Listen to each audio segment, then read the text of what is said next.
So I'm going to try to implement a curve in 3D on Godot using a cubic Bezier curve using Frenet frames. I'm probably gonna have to look into some videos, and I'm definitely gonna use ChatGPT. I've been using ChatGPT now to ask some questions. So I'm going to start by seeing if I can implement the control points there on the class that I already have. Then once I figure that out, I'm going to focus on the other class that I have here. Basically, I created these two, actually more classes based on a module that I'm creating. And yeah, it's basically going to be, I'm going to change the name as well to Bezier Curve 3D, I think, or Bezier, yeah, Bezier Curve 3D.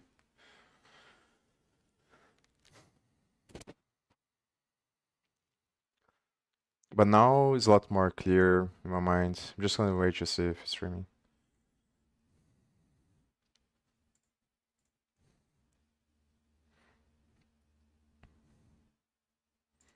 So yeah, massive shout out to this guy here. His videos are very good. The only thing that I still don't know, even after watching these videos a couple of times, is exactly how to transfer the stuff that he teaches here to get the normal of the points. So that's why I think I'm gonna have to watch some videos and probably use ChatGPT as well to figure that out. So I think the tangent is the easiest one. Then to get the normal is kind of hard. But basically the way that it works is that a Frenet frame is just a definition of the curve on a coordinate that doesn't depend on anything else. It's a coordinate for the curve itself. So it's basically based on three vectors. Is the tangent, which is the direction that the curve is going to. The normal, which is the perpendicular to the tangent, is like a vector that points out of the curve.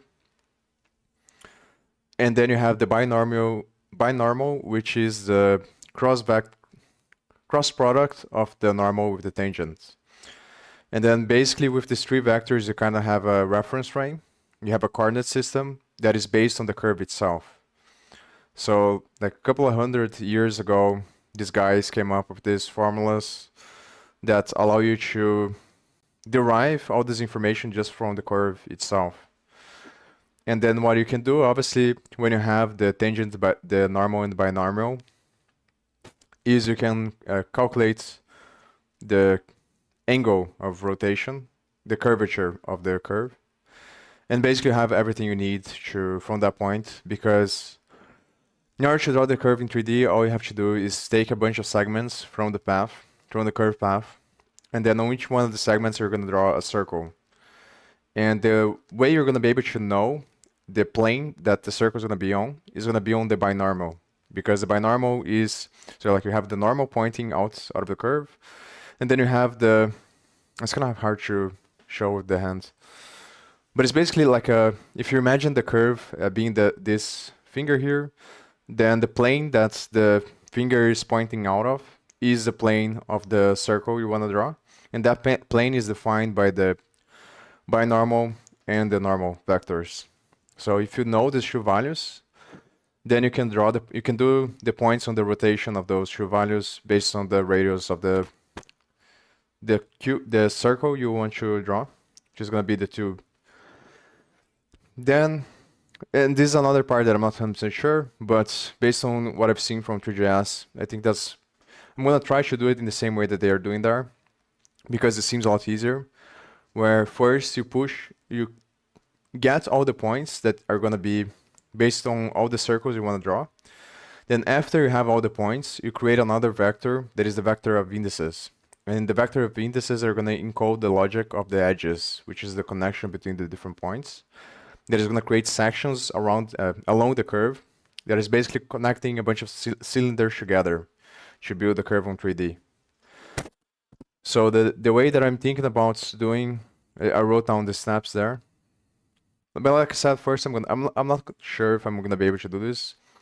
as well, obviously because there's no way to tell what errors I'm gonna get here. So maybe I'm not gonna be able to do this now, but definitely at some point, I think I'm pretty confident that I'm gonna be able to do it. I'm not really sure if I'm gonna be able to do it right now, but the steps that I have are these ones. So I'm thinking about creating the class based on the start and end points. And for now, I'm just gonna use the start and end points defined by the default values here. So I was using for this class here, I was using these default control points because it's easier. But this is the part that I'm gonna do now, which is just put this function again, and this function is the one that I was. The first thing I'm gonna see is how to rotate the vector. But basically, with these 4 different points, you have the Bezier curve. So it's the start point and the end point, and then you have 2 control points in the middle. And then you use the Bezier curve is just an equation that is like a polynomial composed between different polynomials. And the multiplication of these polynomials gives the final polynomial, which is the curve equation. And this is another thing that is kind of confusing, but on this, when it comes to these things, you usually have a concept of called parametric curve, which is basically each point can be defined by a different function if you want to, and all those functions are defined by the same parameter. So you can imagine that you can have a shape on 3 dimensions that each coordinate is defined by different functions like sine of t. It would be the value of x, cosine of t would be the value of y, and t would be the value of k. So like you have 3 different functions that define the actual point, and they're all like synchronized by the parameter t. There's a parametric curve. It's similar, but it's slightly different to the case that is happening here with the Bezier curve. Bezier curve is basically the same thing, but the final polynomial is already the multiplication of the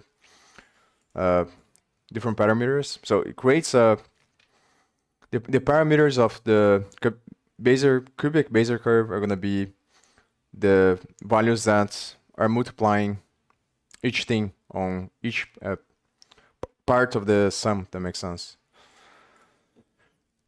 Which is basically this t here, which is going to go from, because it's based on linear interpolation. So each one of the polynomials that make up the final polynomial is going to be an interval between 0 and 1 that determines the ratio that the point is at the location. And then the connection of these linear interpolations gives the final equation, which is the cubic Bezier curve. So which one of these interpolations is like a parameter, I think. But basically, I think you can get straight from the final equation here. So based on these values, all you have to do, and this is how all the other frameworks work as well, is you get however many sections you want.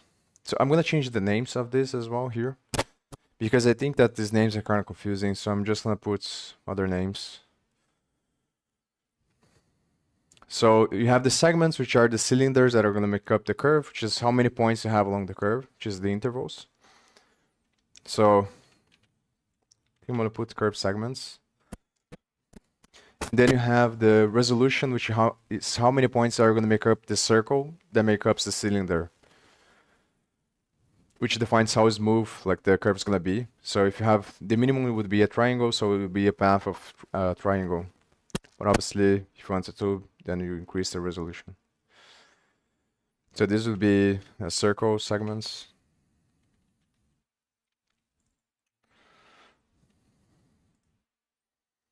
So based on the curve segments, I think it's 64 on 3GS that they use. You're gonna be able to, using the final polynomial of the Bezier curve, you're just interpolating, or you're just breaking down the values, the range from 0 to 1, and calling this equation multiple times for all the points. And so you create a bunch of points in this interval that's from the beginning to the end.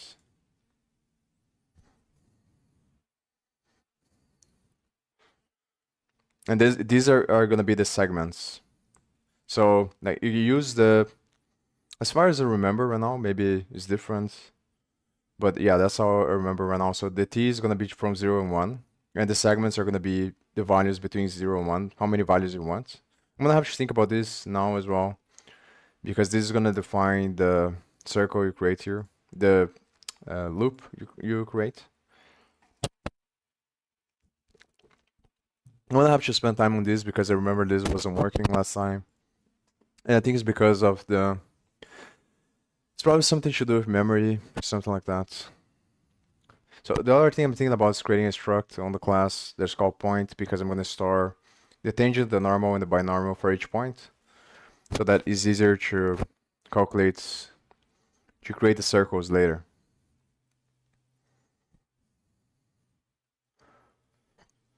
But yeah, basically the value of the segments would be how many times you iterate here, and then each time you call the equation, and then you get the points along the line. So a discrete curve is just sequences of points.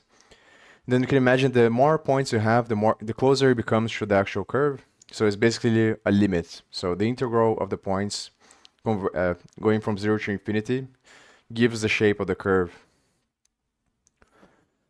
But obviously it's going to be discrete because you can't have infinite amount of points. So you just choose based on the segments. And the more segments you have, the more smooth the curve is. So here I was thinking about doing, I think, so maybe it's floats, iteration equals I divided by, or 1 divided by I. And then actually 1 divided by curve segments. Then increase by iteration here, plus equals iteration. And then here curve segments. Then for each one, I call this function here. This is the part that I'm not sure because it wasn't working before. So I think I'm doing something wrong when it comes to getting all the points. In this class, it's going to be different than the other one. So I'm just I'm gonna test to see, based on this way here, if it's gonna work. I think the problem is I have to make it parts of the class.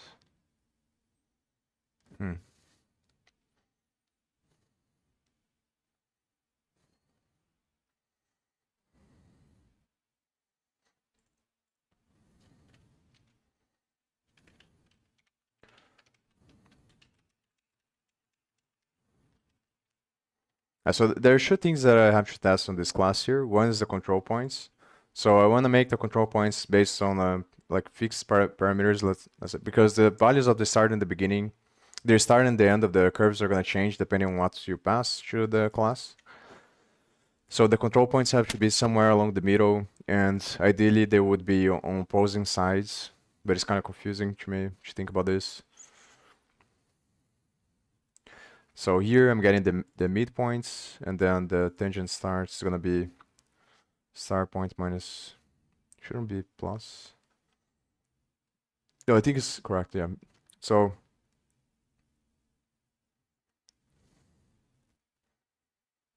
no, I think I'm gonna do different than it's doing here.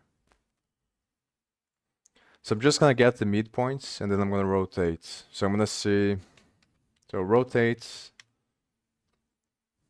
by sign. So I'm gonna see if the vector tree has a function to rotate.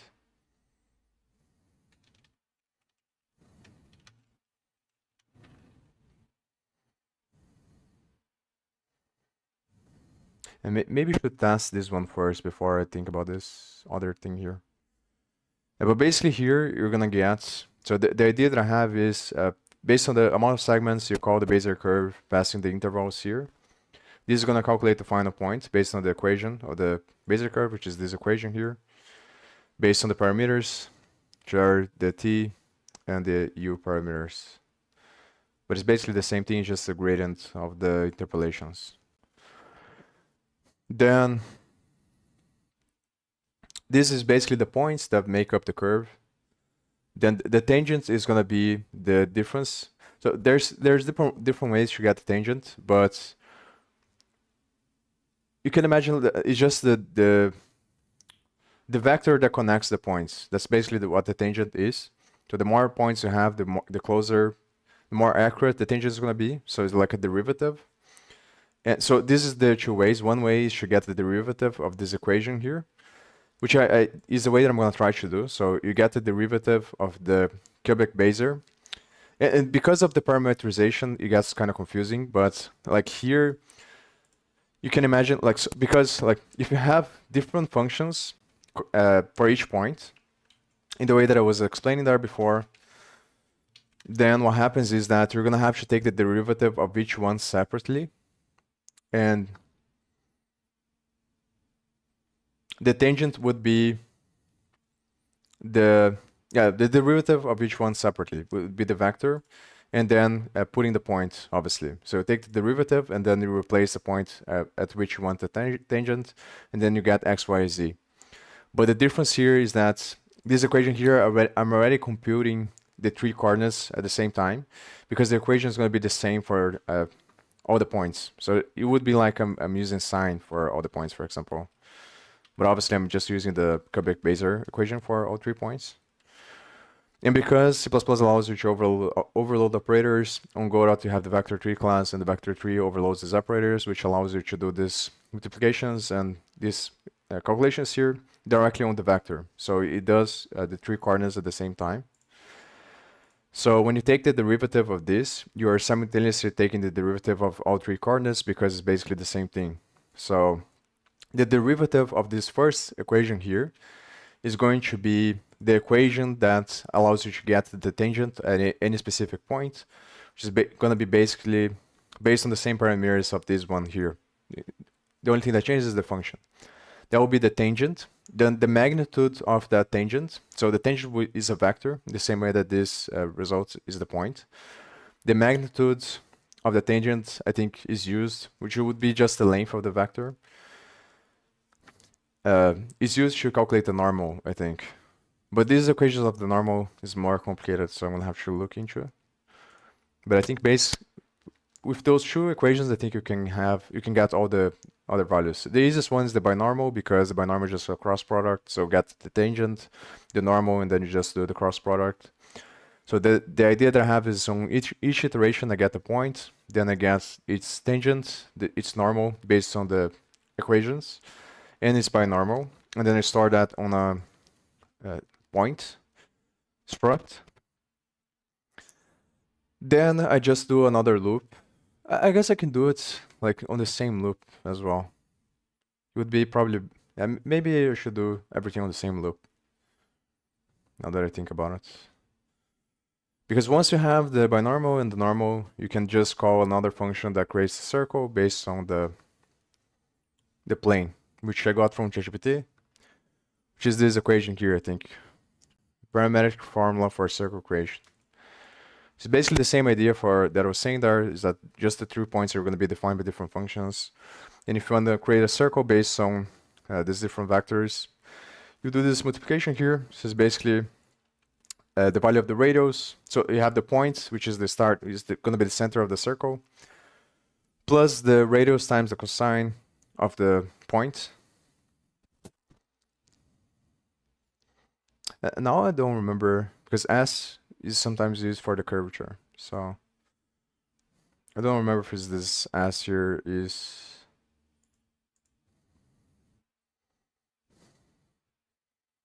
no, I think S is the segments. Yeah, S is the segments of the circle. So basically divide 2 pi, which is the 360 degrees, to get the sections of each triangle. So I think S is just the segments. So basically you would iterate and then call this function here to get the points. So the x direction is this. So you just multiply the radius by the cosine of the section by the normal at that point. this is the x, then the other one it would be the y, which is just getting the sign, and the other one I think is just the binormal. Don't remember, Julio.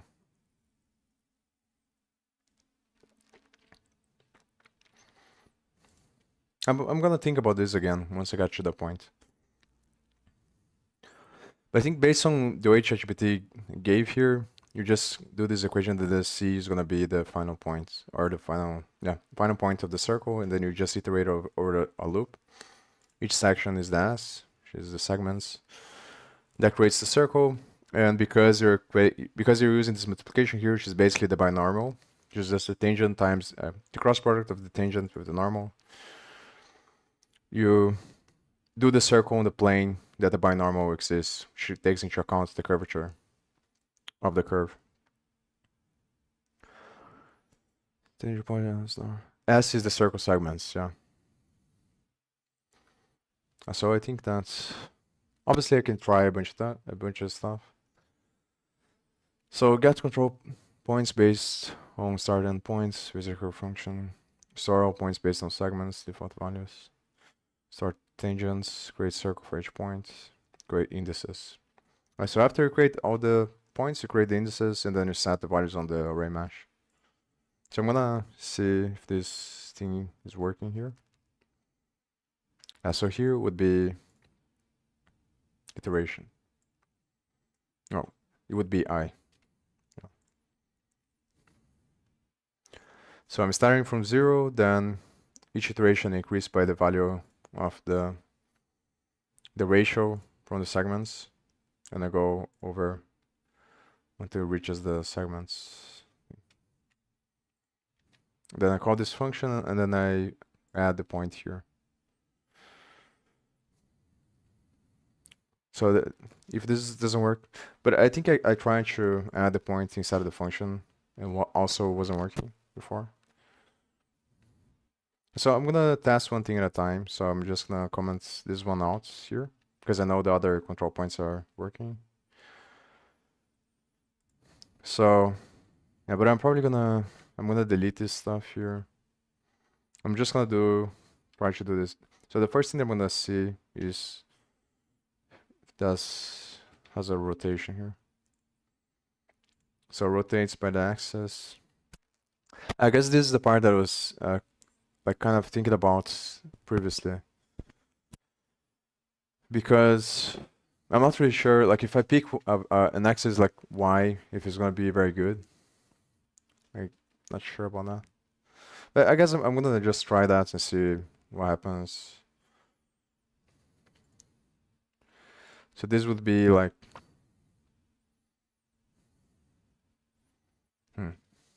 how can I do this? So control.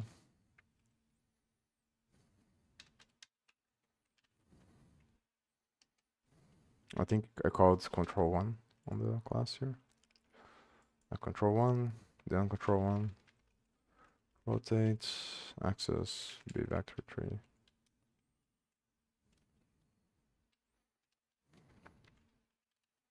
Then angle, be like 45.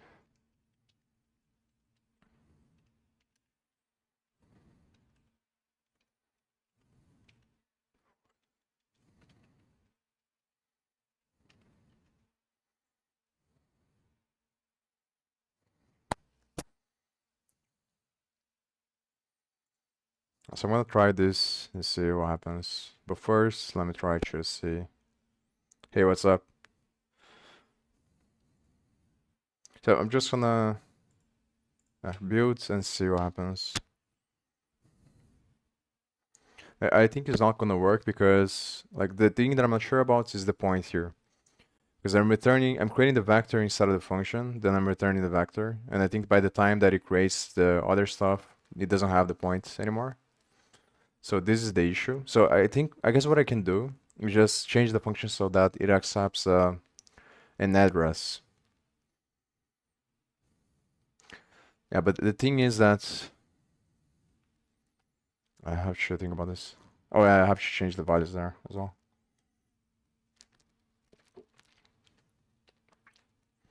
So this would be circle segments. I'm gonna put 64 here as well.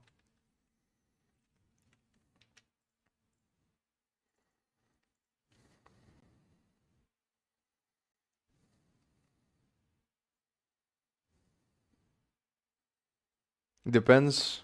Someone's asking what programming language to learn. Depends on what you want to do. I always recommend people to begin with the end in mind. Think about what you want to do, and then from that point you ask questions and then you figure out.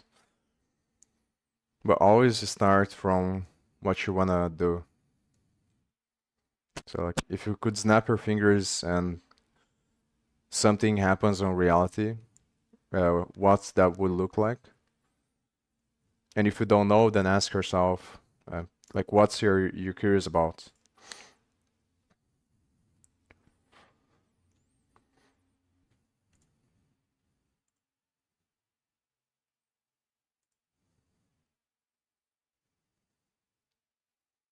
So I think here would be this as well. So the thing about this is that the vector tree I think is not supposed to use you're not supposed to use memnew to allocate memory for the vector tree class. So I guess what I can do, like, yeah, I'm gonna test. So I'm gonna build like this, see if it works. Probably not gonna work. But then probably what I'm gonna do is just, I think this curve points that I created here is a vector on this class. So I'm gonna try to change the function, the cubic Bezier function, so that it accepts the vector, this vector here, and then it pushes. Or I guess I can just push. But this is the problem. Like if I create the vector instead of the function, it's probably not gonna work. But I'll be right back.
Something's probably wrong because it's taking a long time. Or maybe not. It creates an error here. Oh no, it's because the arrows changed because... Oh, I figured out how to do the mesh, the wireframe. Just click on the perspective here, and then there are some options. So it basically shows the triangles. So this was happening at some points. I don't remember when that I tested, and I think the main reason was because I got the I wrong. But I think this time is probably not because of that, because it should be between 0 and 1 because I'm dividing by curved segments. So, or maybe, so maybe I should do this, should put a float here. But I think that's probably not the issue here. Oh, it's also probably be a float. It might be, but...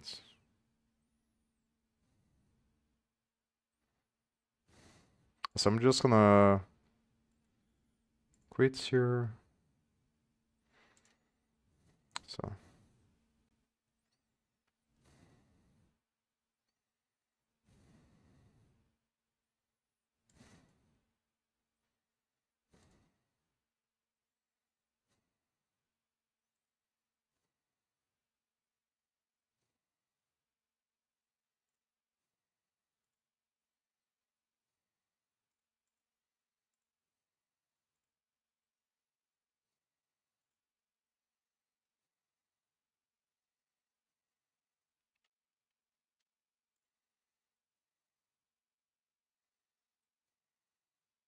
I think that I'm gonna test, but I'm not.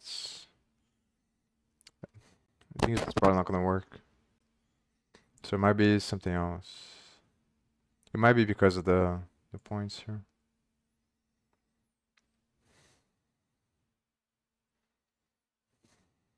So I'm pretty sure I tested to add the points inside of the thing. Maybe I should do that right now. But I'm not sure. I don't think it's gonna work.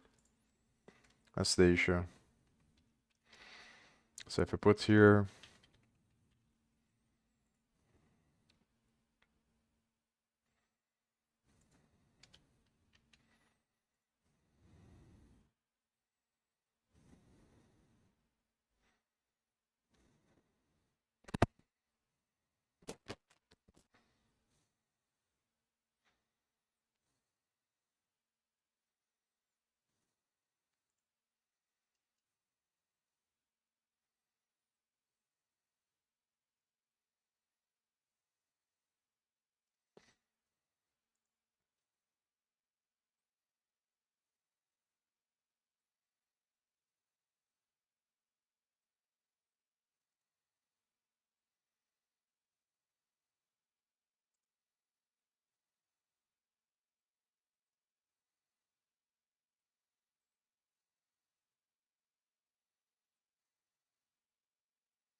If I'm able to solve both the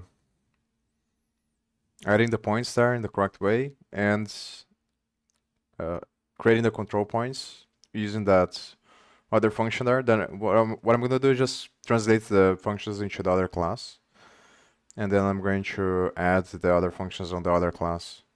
Because this one I just did as an experiment to see if it would work or not. Or actually I did because it's easier to do it with the path 3D and the polygon, CSG polygon. So the other one is supposed to be creating the vertices from the beginning.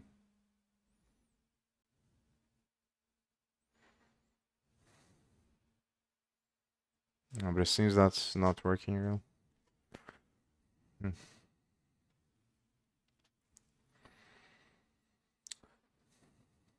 Yeah, so it's probably because of the memory. So how can I solve this? The issue here is that I was thinking about creating the vector inside of here, but shouldn't. Maybe if I pass, the problem is if I pass as a pointer, it's not gonna work. So let me think about this.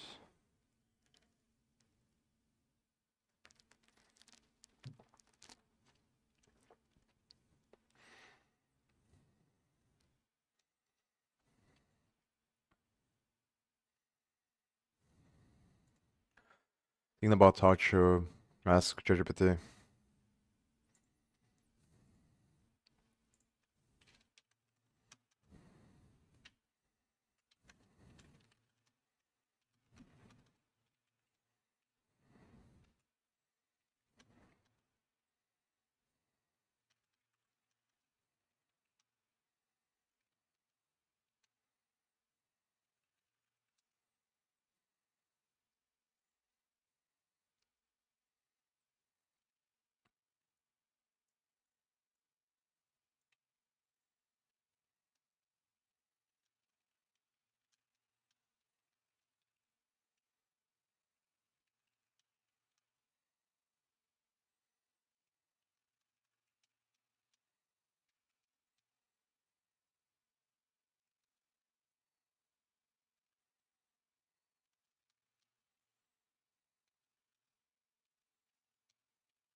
It's not the best way, but I'm just gonna ask like this because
I think this is not gonna work. But the way that I was doing before was to create this loop here, then push to this one. This one's a member variable of the class, and then I was using the points from this one to add to the other curve. But obviously, if I can do it on the same loop, it's better. But the problem is that I'm not sure about this vector here, because I think I was having a problem because of that, but I'm not 100% sure. It wasn't showing the curve there.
Yeah, it's not.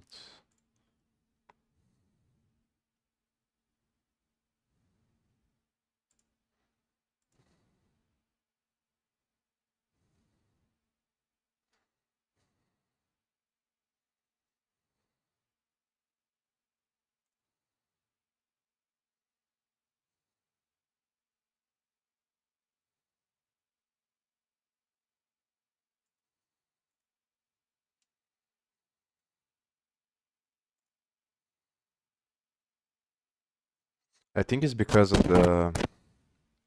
Pretty sure it's because of the scope. Because when I do it like this, it does work. So it means that it is adding the points and is returning here, which is means it's copying. But the difference is, I think that's because I make this a member variable of the class there. Is gonna the memory is not gonna be lost once the function is called. Once the function is over, and I think that this is the difference here. So when I make the value like this, then it's over. So I guess it's worth trying the other routes again. So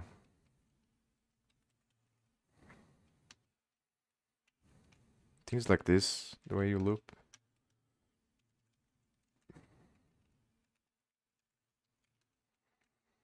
But I'm pretty sure I tried this way before as well, and it didn't work as well. So I add to the curve points first because the curve points is a member variable. Then I add to the curve later. But I'm not sure. It's probably not gonna work, I think.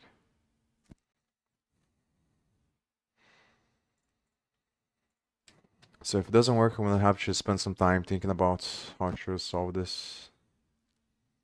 Because obviously, like, it doesn't make sense to make a unique member variable for each value. So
maybe I should try to do the other class because then I don't have this problem anyway.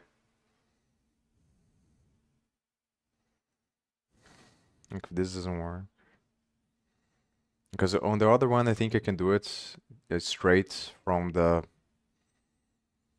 The only question would be if it is worth it to keep track of the points or to like cache the points. So this is another question, like because the way that I was thinking about it is creating a vector of create a struct called point instead of the class, then create a vector of points, and then for each the point struct would have the tangent, the normal, and the position. Tangent, the normal, binormal, and the position of each point. But yeah, I think that's not even necessary because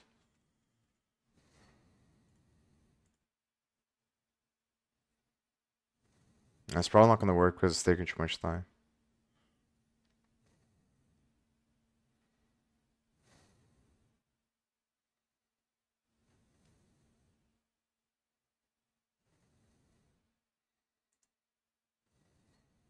Hmm.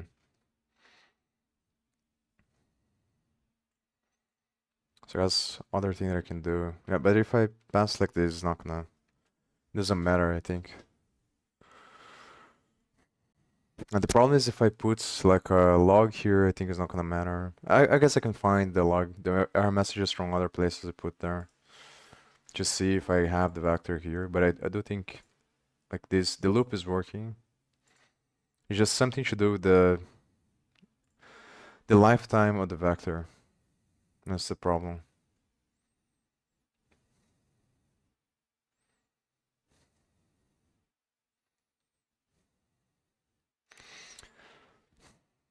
So the other thing I'm gonna try is based on the constructor.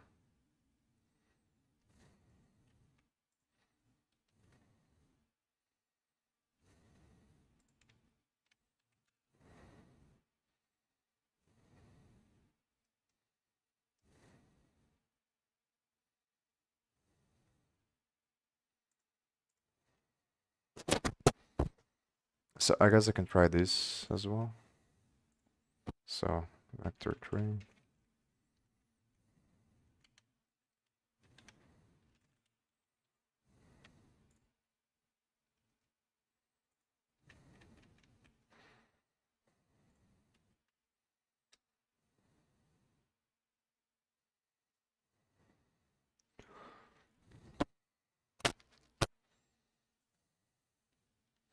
Because the thing is on the other one, yeah, but maybe it is worth it, sure.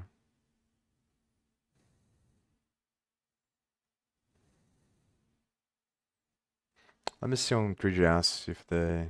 At 3GS I'm pretty sure that they keep track of the each thing.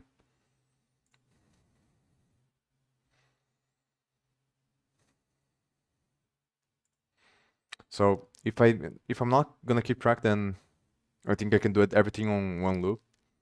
Then like right after for each segment, after I calculate the value, I just basically get all the values on each iteration of the loop, and I build the circle right away on the same loop, which would be the final points, and then those points I push to a vector of floats, which would be the final vector that has the data. It would be a vector of vector 3, I think. There's another thing I have to say. It's basically a vector vector 3, I think. Yeah.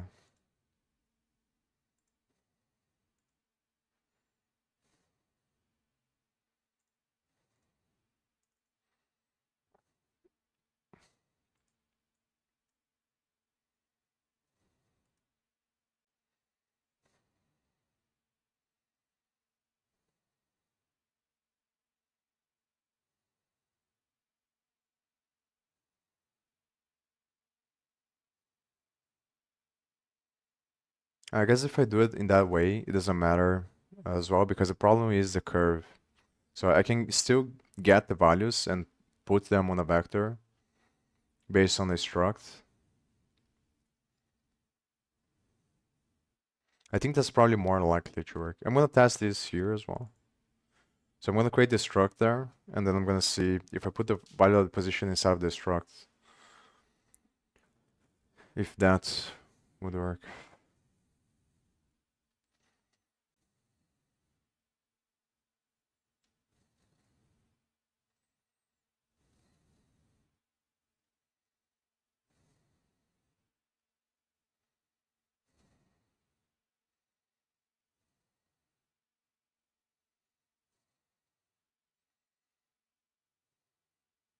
The issue with going to the other class right away is that like there's more reasons why it could be wrong if it doesn't work. That's kind of the problem. So like I can go to the other class and copy the function, then write down the derivative, which I got from ChatGPT as well. But the derivative, I think, is pretty... the hard part about the derivative is just understanding what is a parameter and what is not. But it's just basically gonna be based like simple derivative on the x. If you imagine that the curve equation is a polynomial, just take the derivative on x. And then that function is gonna be the function that you use to calculate the tangent. Then having these two equations, then I think that you can get everything else from that.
And the thing is, like, it doesn't make sense here. It would be much better if I could just push back the vector directly here.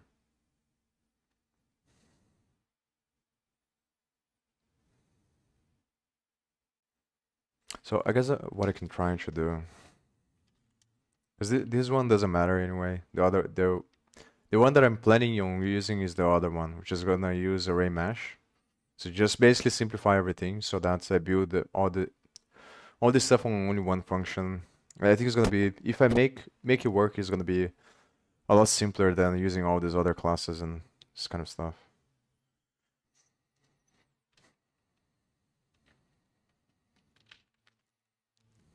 So maybe just put points and then change this one position.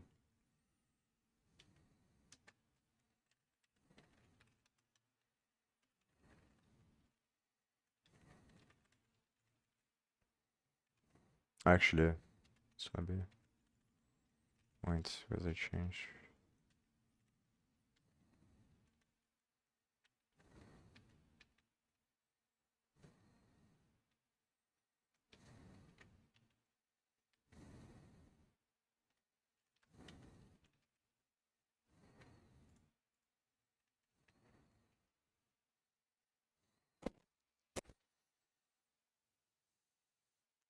Maybe this works because then it's gonna be holding on the class.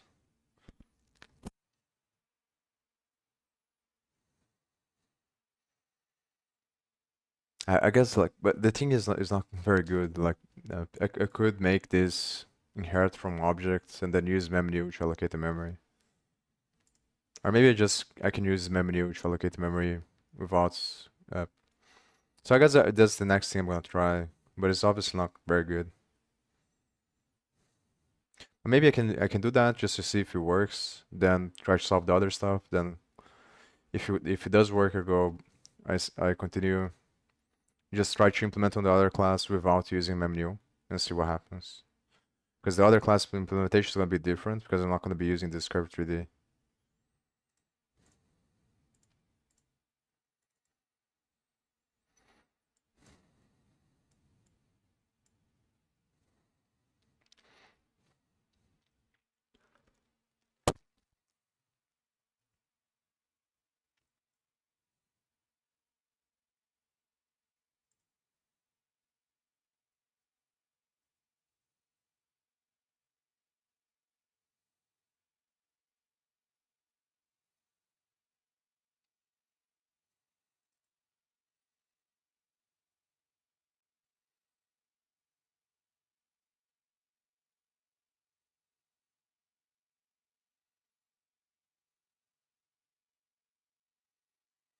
Let me ask ChatGPT.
I think I'm gonna have to use memnew to guess.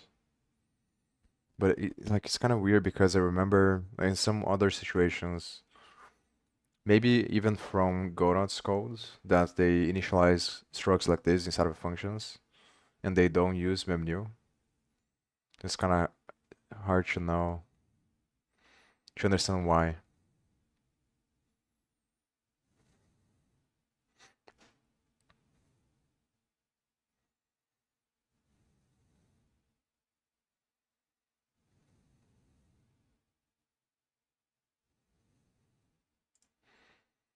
So if it doesn't work, I'm gonna use memnew and see if it works.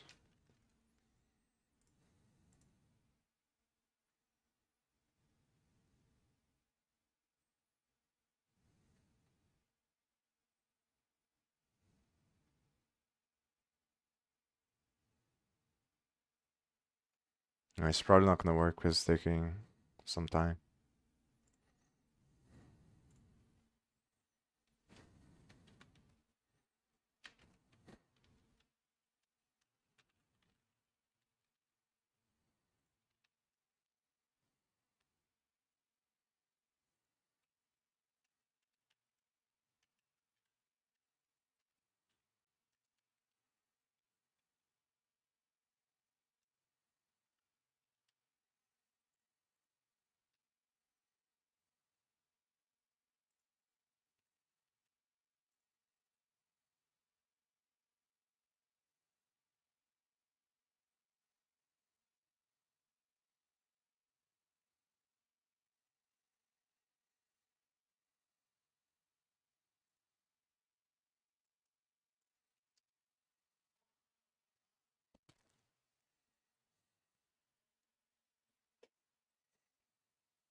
I think this is an example. So why does this one work?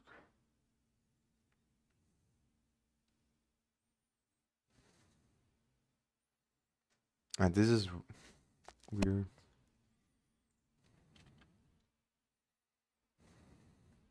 Because it's basically the same thing. And this is accepting as an address. So like on this one I'm initializing, this one I know that it works, the function, but it's initializing here and setting here and it still works.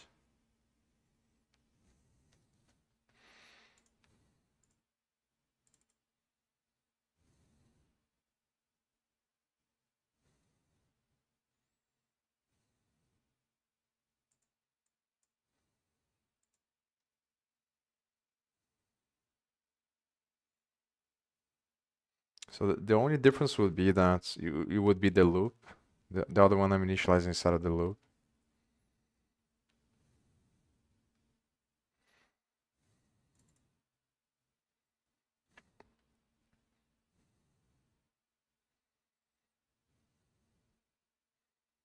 So I guess this is another thing I can try. Is just remove the loop, add a point without the loop, and then see if it's gonna crash.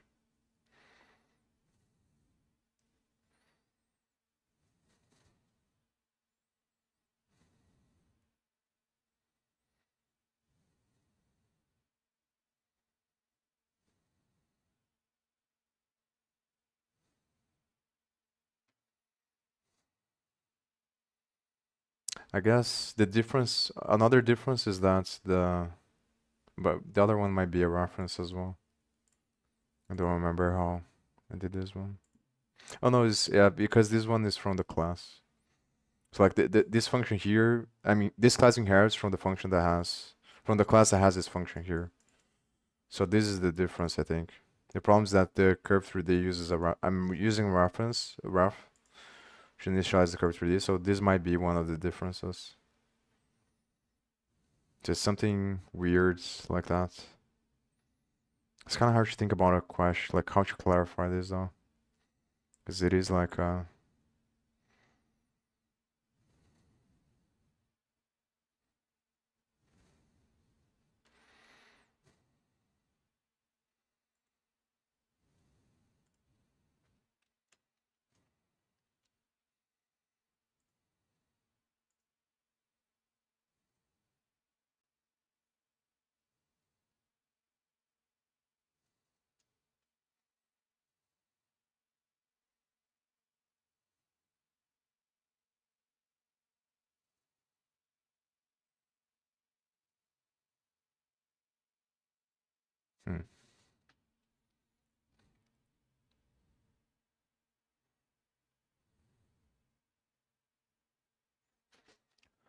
So let me think. what other things I can try here?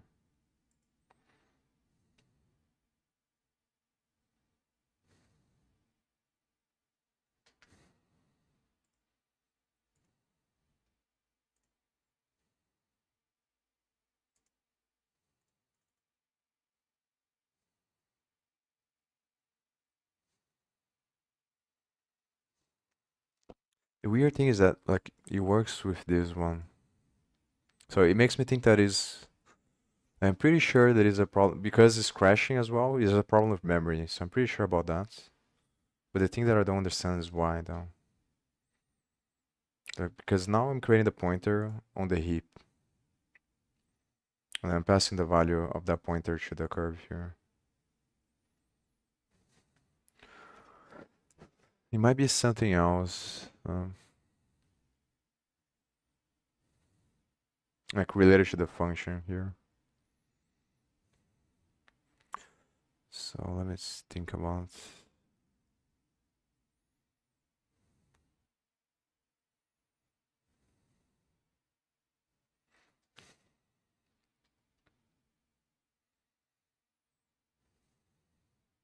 Let me comment everything out and see if it's probably this, but just to make sure.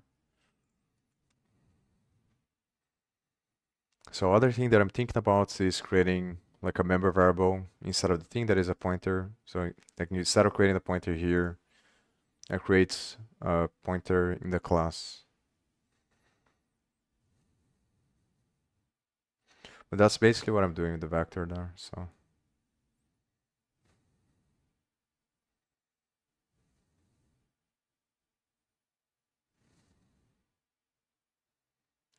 hmm.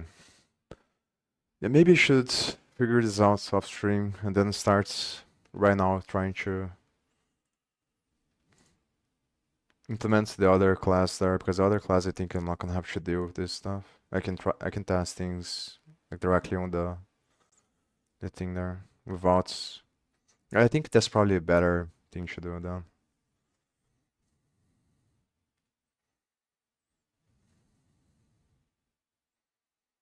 Like, because I don't think it's worth to spend the time putting the error message there to see like, or a log message from Godot to see if I'm getting the points on the vector that is a member of the class. Because basically on the other one, what I'm gonna have to, it's probably better to have the information for each point cached on the class itself, in case you wanna do some stuff for whatever reason, even though I don't think it's necessary. But on the other one, the main calculation for the final points can be done directly on the function that creates the curve, which I'm gonna run in the constructor. So now I'm not gonna have this problem with memory. The most challenging part is figuring out the equations for the normals, which is what I wanted to do on this string.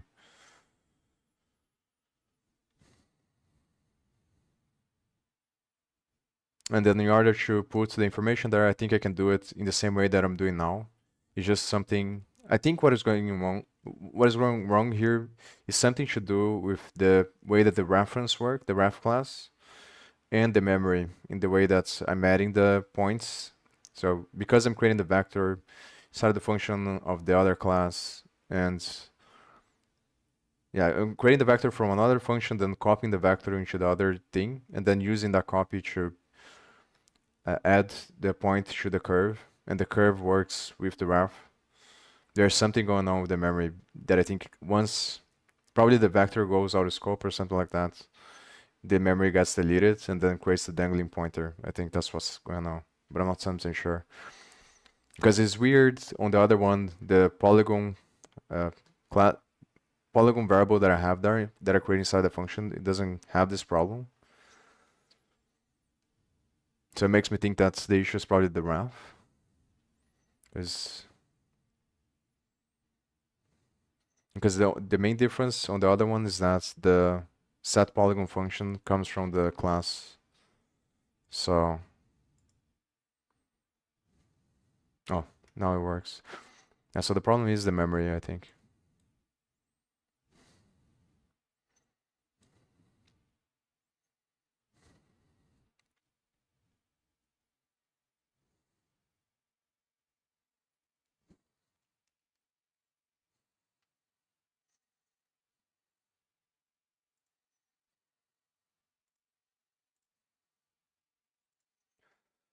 So what should do? Let me think about this. Should I spend time trying to figure this out, or?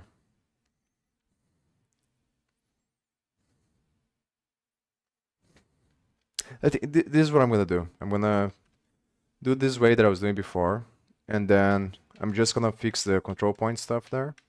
Then I'm gonna work on the other class, because I think it's not worth it to spend the time now trying to figure this out, the memory thing, because it's not what I want to do. So it's more interesting to spend the time trying to figure out the functions on the other one.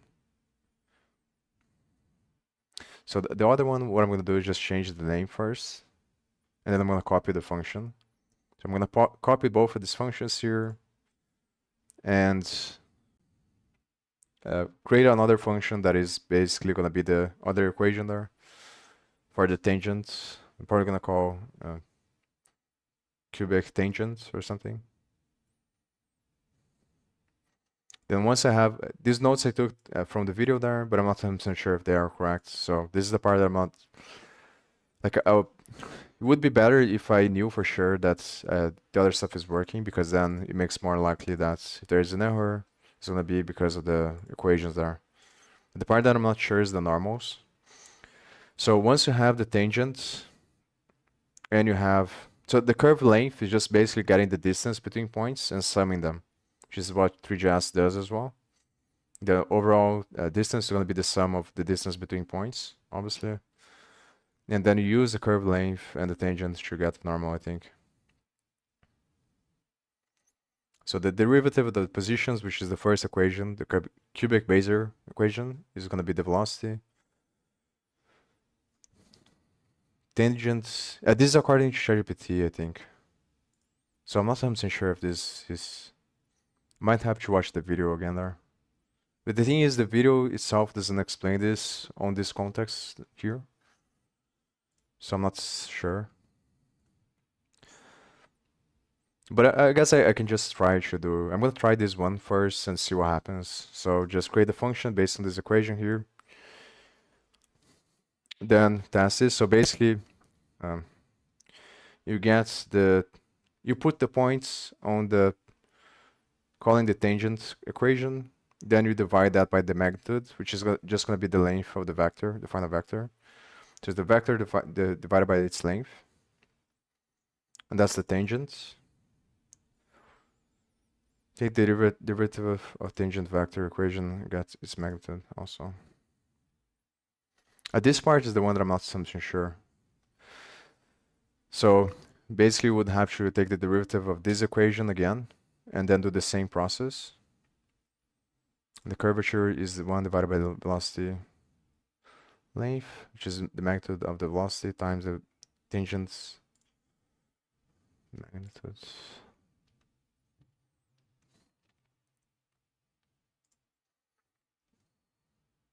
So it's 1 divided by the length of the velocity times the derivative of the tangent derivative magnitude. So it would be the derivative of this one, then you do the same process of getting the final vector. And you get the length of that vector. So it's basically multiplying the length of the tangent by the length of the whatever the derivative of this function gives the final vector. And the normal is 1 divided by the curvature, which is this stuff, times the tangent's derivative.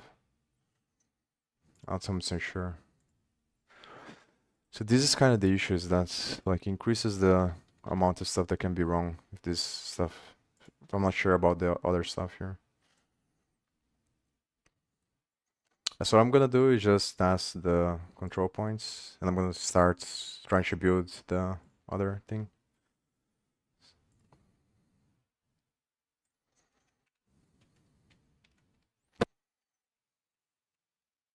So that curve there that I showed is using these control points here, the default values, which are in the middle, just changing like the y. So I'm just going to try this one. You just got the midpoints and then rotate them by different angles.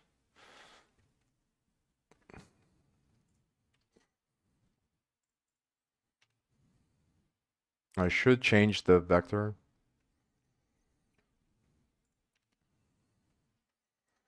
So if this works, then I'm just gonna start working on the other class, which is basically this one.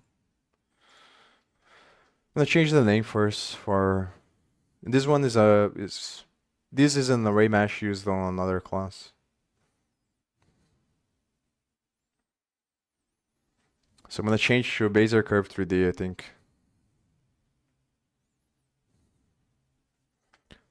So if I'm able to make it work with the cubic Bezier in this way here, I'm gonna keep in mind the process that I went through, and then I can just add. So the complexity of the 3GS implementation, and I think on the Blender implementation as well, comes from the fact on Blender comes from the fact that they also allow you to manipulate the control points and stuff like that. So it's like a different purpose, and also the state management of Blender itself. So there's a bunch of logic that is related to that. And on 3GS, the complexity comes because of the class hierarchy in the way that they did things. So the compute Frenet frames that they have there is more generic because it's supposed to work with any Bezier curve, I think. But I'm gonna look into this now as well. Because I don't think that they take the derivative, that's the thing. It seems that it is something similar to the derivative, but it's not quite the same. So it's basically what they're doing here. They keep track of the tangents on this array. And they get the tangent based on the segments. Then they do the cross product of the normal. So in the beginning, they set the normal to the minimum value of the tangent. So this part is the one that I'm thinking about doing differently because I think it makes more sense. Like if you have the equation of the final curve, which is going to be the polynomial, then you can take the derivative right away, and you don't need to get the normal based on the points. You get the normal based on the derivatives, which I think is probably like better and easier.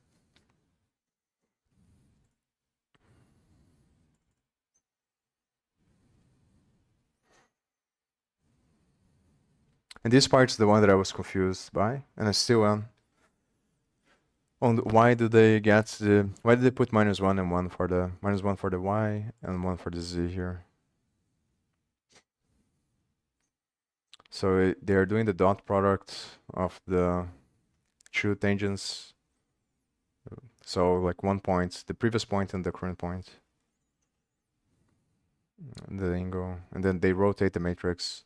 I think the normal is the normal and binormal is probably the ones that they use to create the circles, which are the sections of each thing.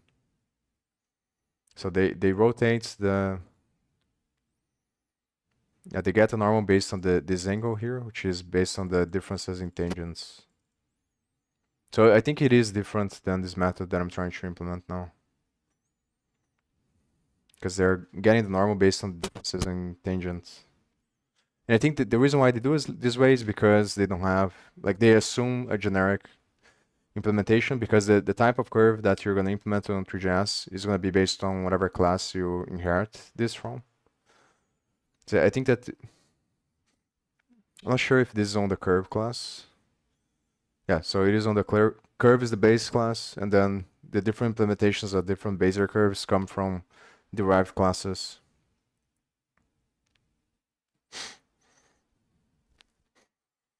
So, but in the way that I'm thinking about doing, like, it's gonna be pretty much like similar logic, but instead of creating this, instead of creating the variance of the Bezier curves through inheritance, I create based on the function. So on switch statements based on the enum you create, and then you hard code the functions of the polynomial that creates the Bezier curve and the functions that have the derivative of those polynomials. And once you have those derivatives and the functions, then it becomes a lot easier, I think, to compute any point just based on the equations.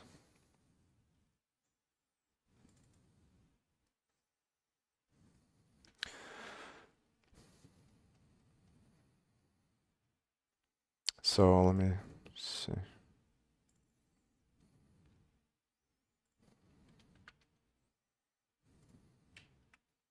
So I'm pretty sure it's this one.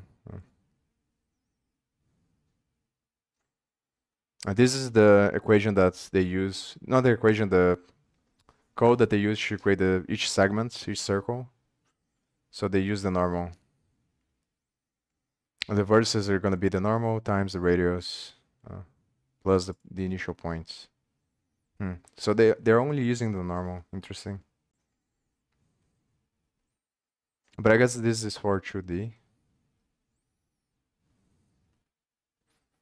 No, maybe this is 3D. Oh no, yeah. Right. So for each one, each coordinate, they just multiply the radius by the normal. Interesting. Yeah, I guess you don't need the binormal. Because the normal is already perpendicular to the tangent, so it's already gonna give the angle of the thing. So the normal is the only thing that matters there. Yeah, so yeah. I'm gonna be right back and I'm gonna test there, see if it works. I'll be right back.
In order to get so this is the stuff that I was thinking about.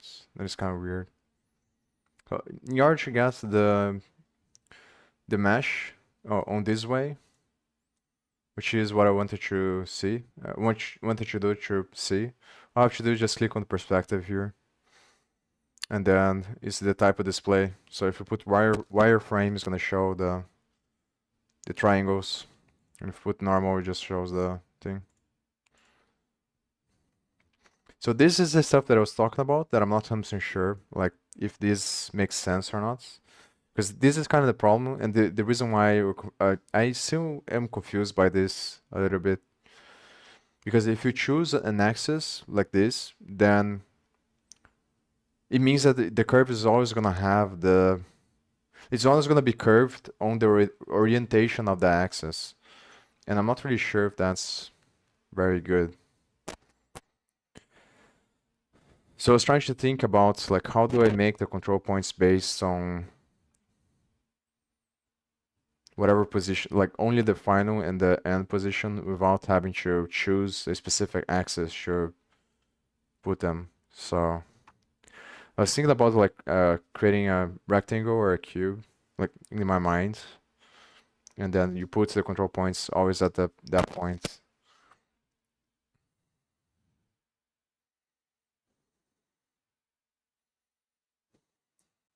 So if I was gonna do like that,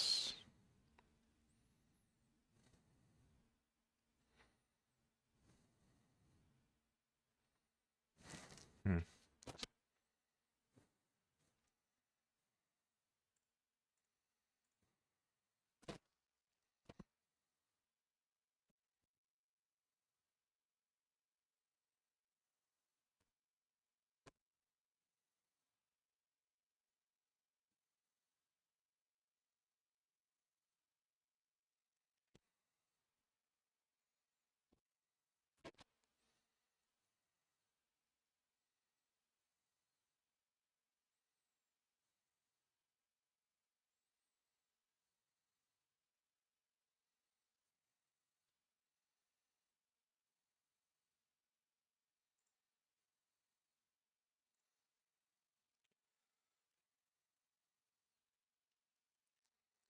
So let me think about this. I guess if I use the vector, if I, let me, I'm gonna test this. So instead of using this, I could just use the starts and then points and see what happens.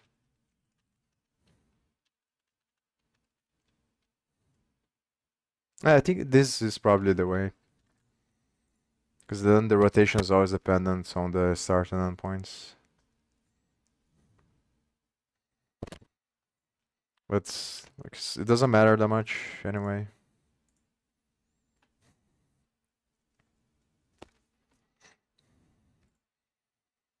So after I test this, I'm gonna start. I'm gonna already. So I'm gonna change the names here.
For the equation of the circle and the indices, I'm gonna copy from 3GS, I think. Just translate.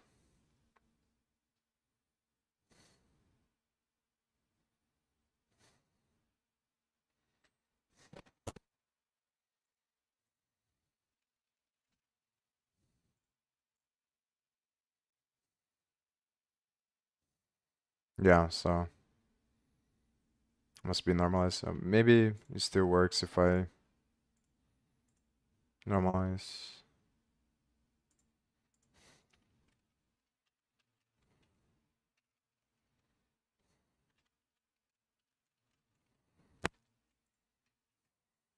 So I'm gonna change this first.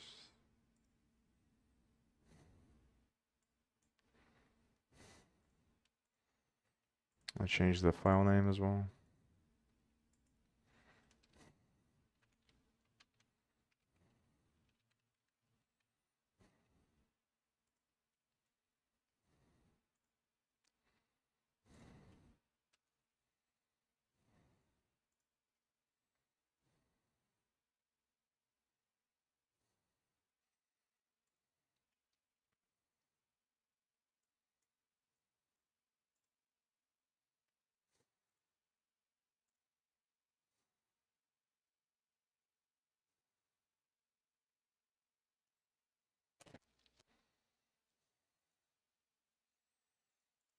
So it's probably the other things normalized. Yeah.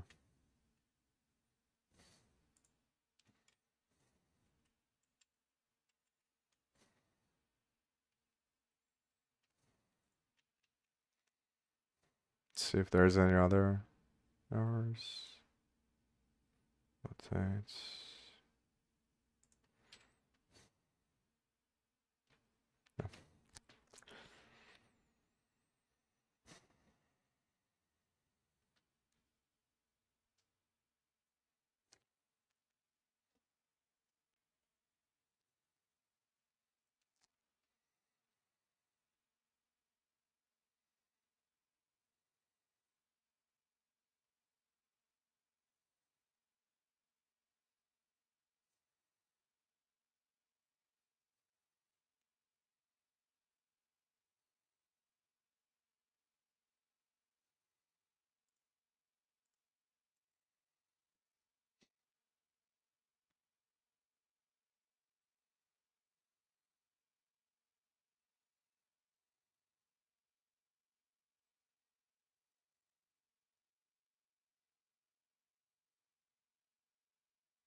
The thing is, actually, the only reason, like, I was gonna say that I might not even need the position of the curve now that I think about it. Like, if I can get the tangent and the normal,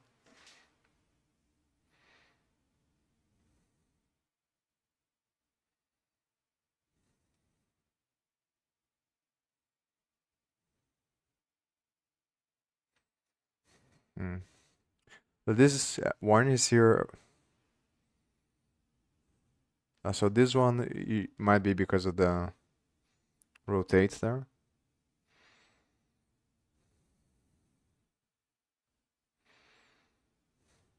Yeah, this is another problem. Is like, what happens if the position is 0?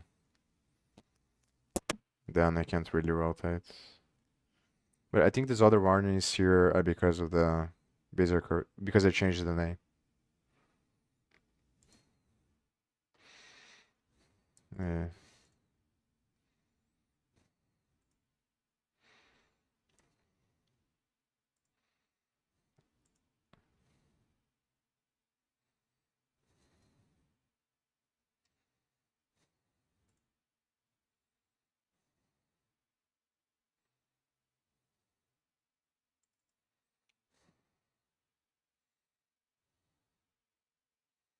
As I did comment it out here.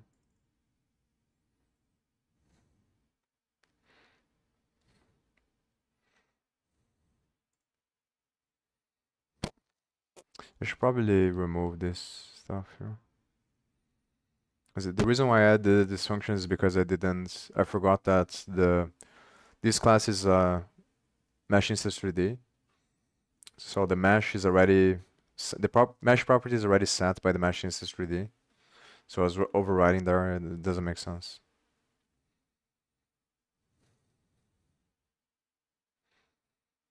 Oh, the other thing is gonna be the arrow. I was thinking about this as well. But obviously I'm gonna focus on solving all the other stuff first.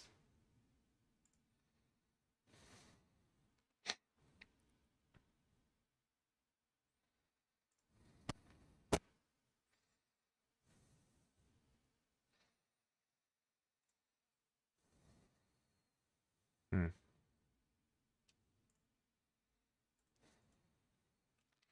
I think it's gonna give me an error because of the, yeah, access must be normalized.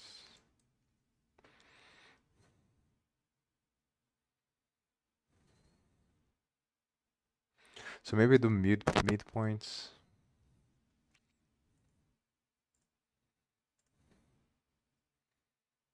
What else can I use here?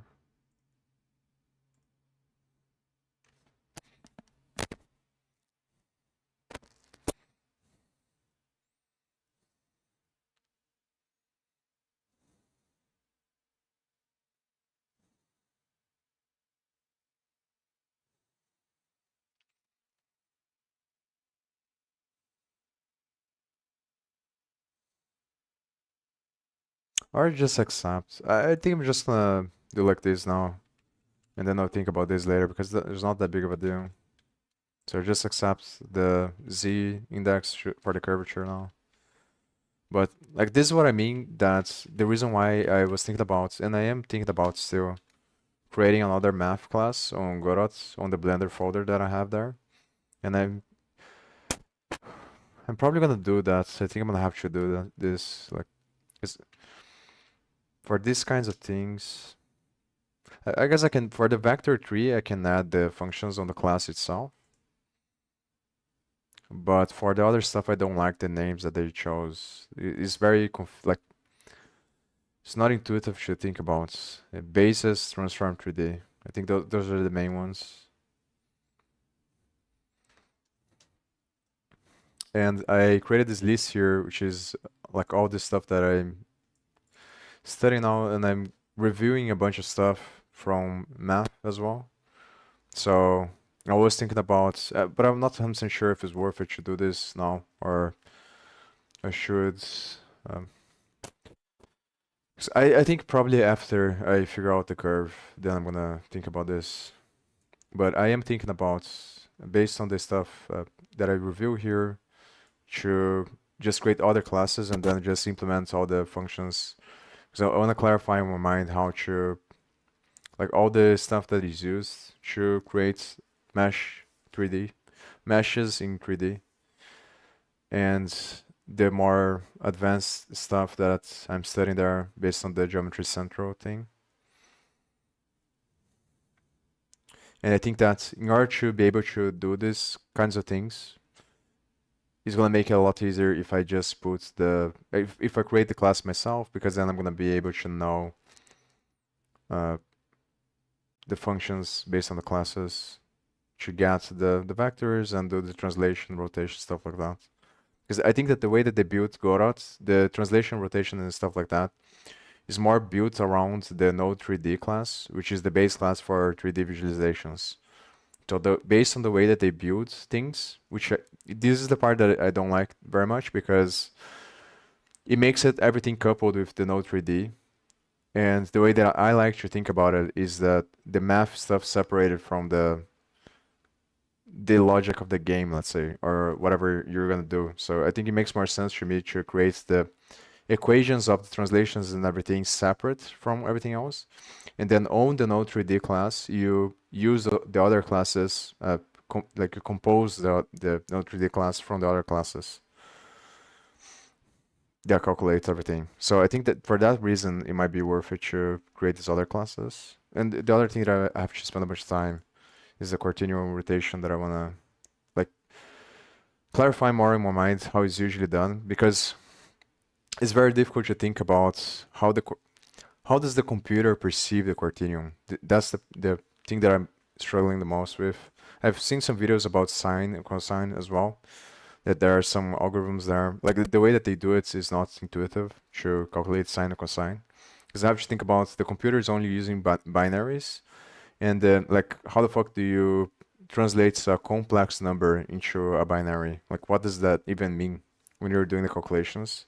So those kinds of things I want to spend more time thinking about it. So I think for that, it might be worth it for that reason to like spend time trying to create the functions and classes and stuff like that to translate different points. But I think I'm only gonna focus on that after I figure the curve 3D, because in order to have these kinds of things, I'm probably gonna have to create the other data structures for the face, edges, and vertices. So create meshes from those data structures.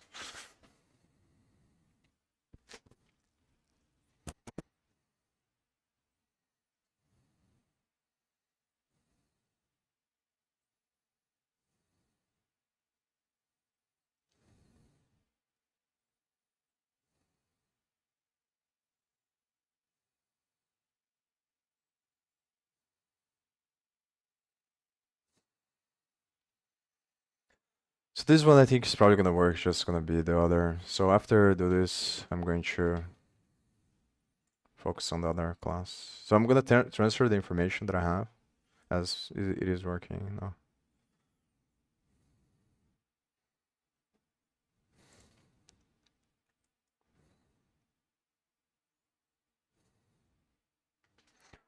So I'm gonna transfer the information that I have from this class into the other one. Then we'll close this class here. So I'm gonna put the points. I have to remember how I did this, because this class is being used on the other class, on the graph 3D, and it's an array mesh. So I'm gonna erase everything here.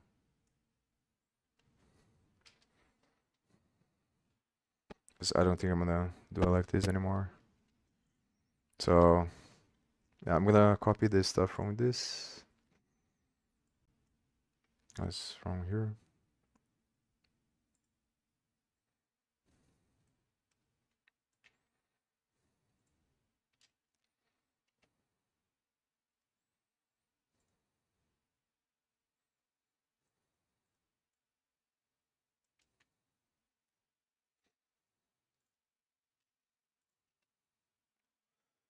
So curve segments, circle segments.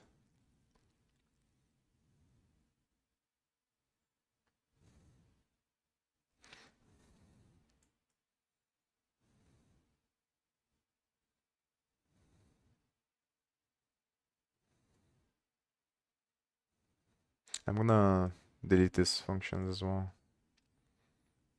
I need the radios.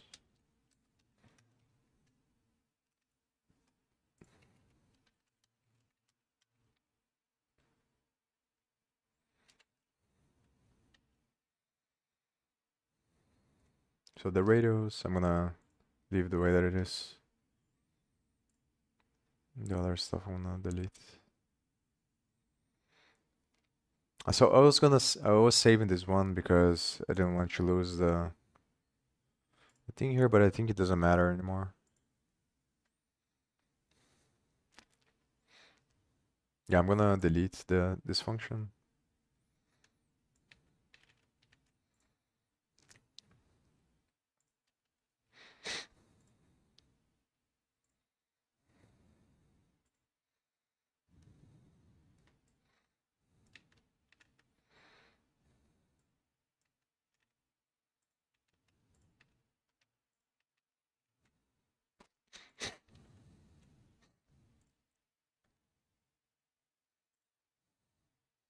Okay, so I think that's pretty much it. I'm just gonna copy the.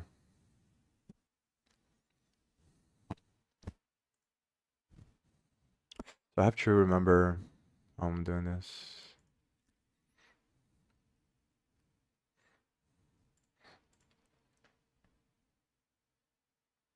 Yeah, I am. So I'm gonna copy this one. So I'm calling the curve function. I'm initializing the mesh of this class. Then I'm calling the curve function the constructor. Which is probably the way that I'm gonna do it. And then the way that I'm gonna update the geometry is based on the movement of the nodes that connect them. Yeah. So that way, it only changes the geometry if the nodes that are being connected by the two change. And before I was thinking about doing on the process, on the notification, which would mean that the function runs every frame, but that's too slow, I think. And it's unnecessary as well.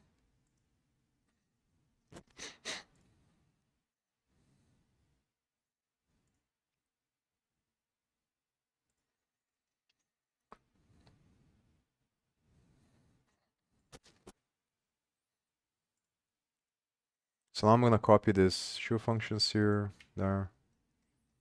And I'm putting them on this file for now because I'm gonna test other stuff. I'm gonna build other stuff, I think.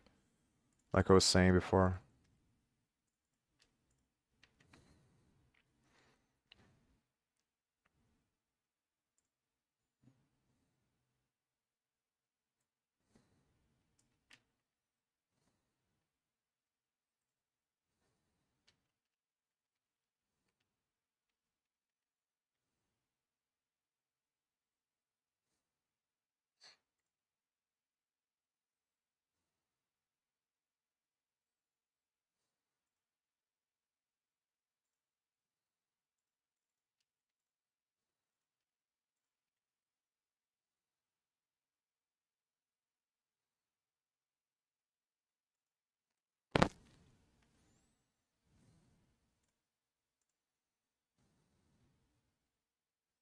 I guess I don't need the things here.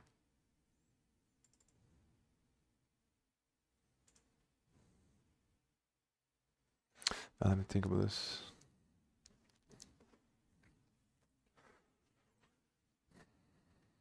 I'm gonna leave it like this for now, and then I'll think about this later.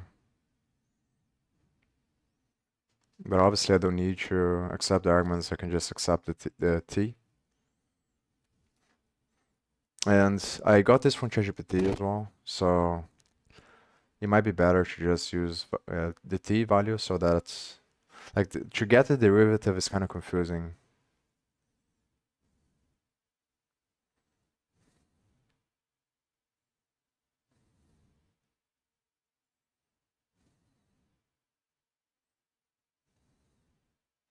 I think ChatGPT do like this, so it's easier to know the exponents of each thing. So this is like the power of 3. Is t to the power of 3? Or is the difference 1 minus t power of 3?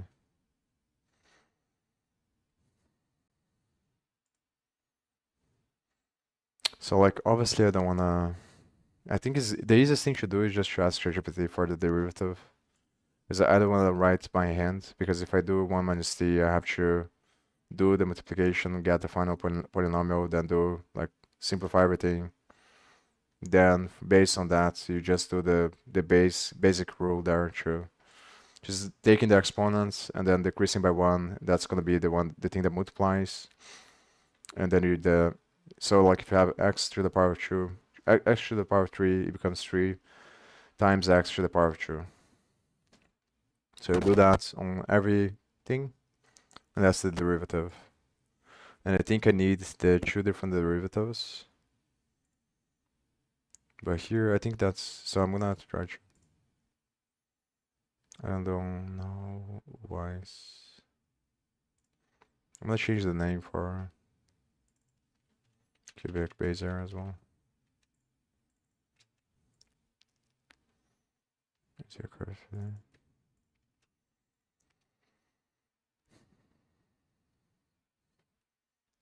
So let me see if I have everything. So control start. I wanna delete this.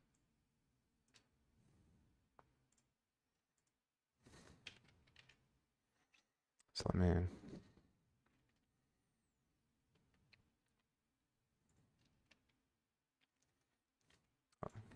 look this.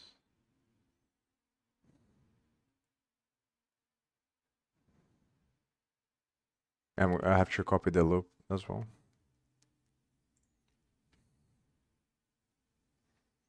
Let's copy this loop here.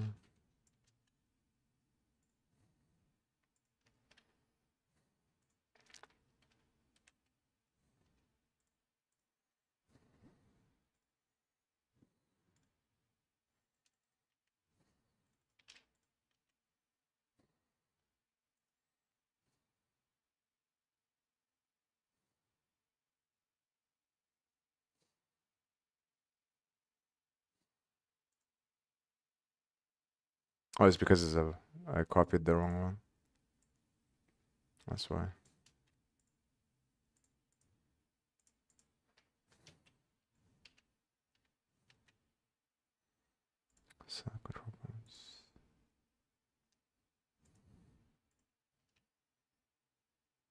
So let me think about this.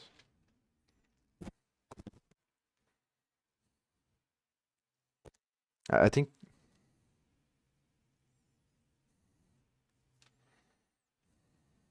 so. I'm gonna do it the way that I was doing it before.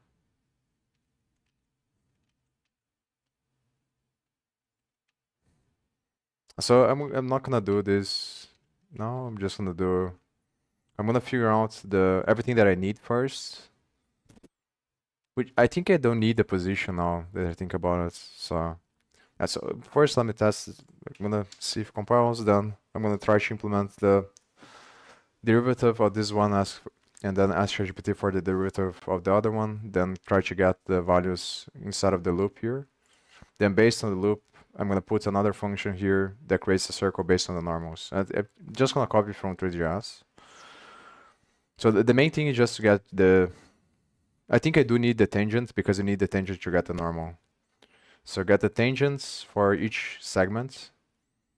Then you get the normal, and then with the normal you can get you can create the circle. And after you create a circle, so this is the other thing that I need. I need the, but I have it here basically. So I make the function base to accept the points. Accept the points as an address, then add the points. That's what I'm gonna do.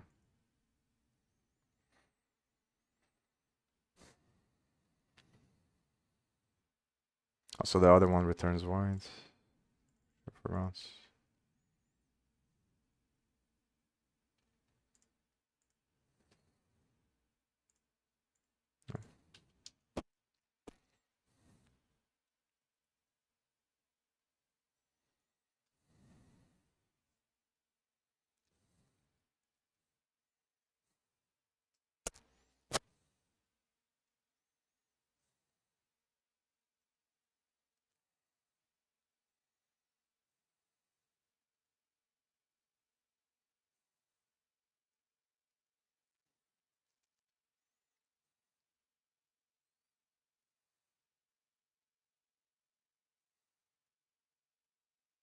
So what I'm gonna do now is write the function, the other one. I have to think about how I'm gonna write this. I think the name could be cubic Bezier tangent. This is basically gonna be, I'm gonna copy the whole function.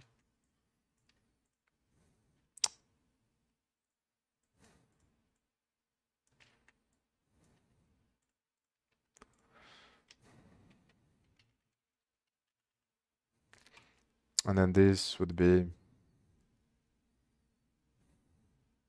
I think I don't need this stuff here. Just gonna copy the equation here. It's gonna be 3.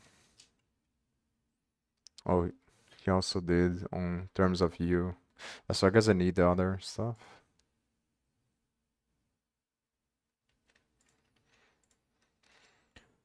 So it's 3 times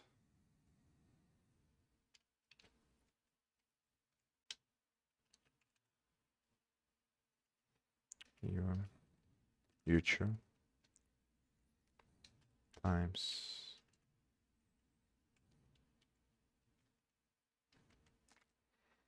ct1 minus start.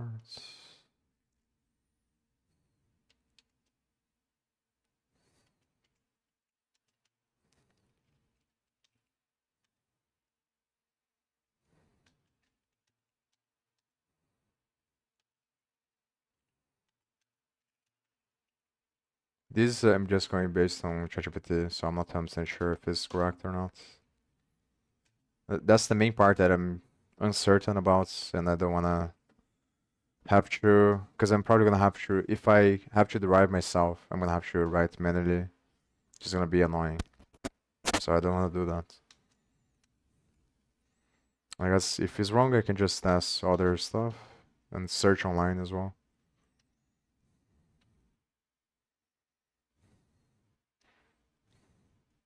So I think the derivative doesn't depend on the points because it only depends on the parameter because of the curve parameterization that I talked about. So the t is the only thing that matters. for the derivative for finding the derivative and the final equation. Yeah, but I do think that this is the equation there.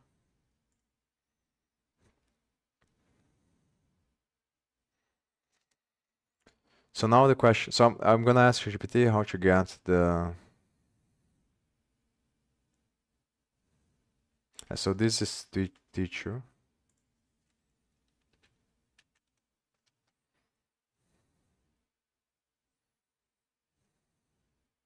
Yeah.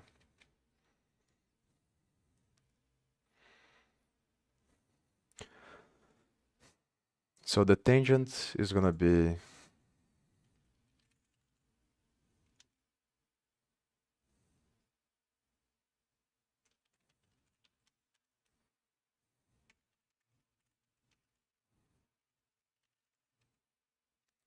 maybe I should change the velocity here.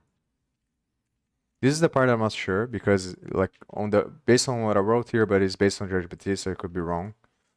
The derivative is the velocity, but I do think it makes sense because the first equation is gonna be the equation for the positions of the points. So when you take the derivative of the position, it makes sense that it should be the velocity. And in order to get the tangent, you take the velocity and divide by the magnitude. So it would be same thing there. And here, I.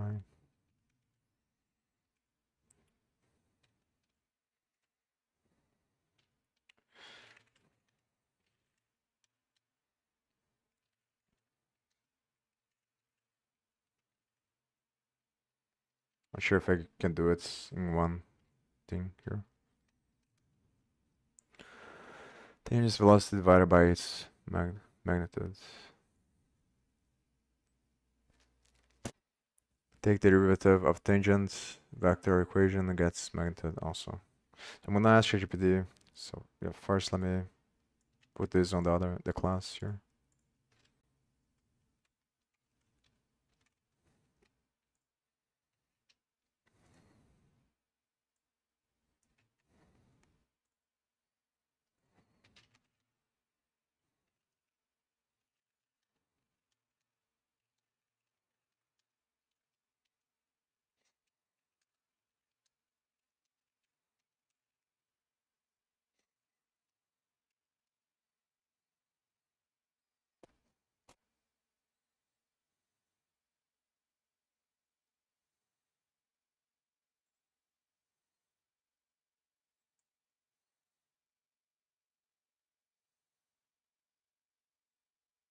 Acceleration. I just wanna copy this.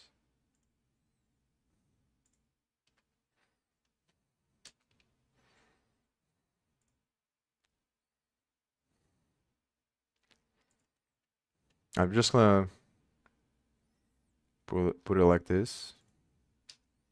Vector 3, acceleration, cubic, Bezier, acceleration.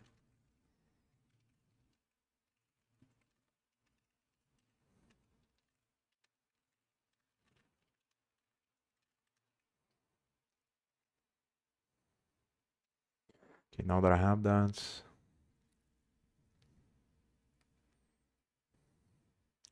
so curvature will be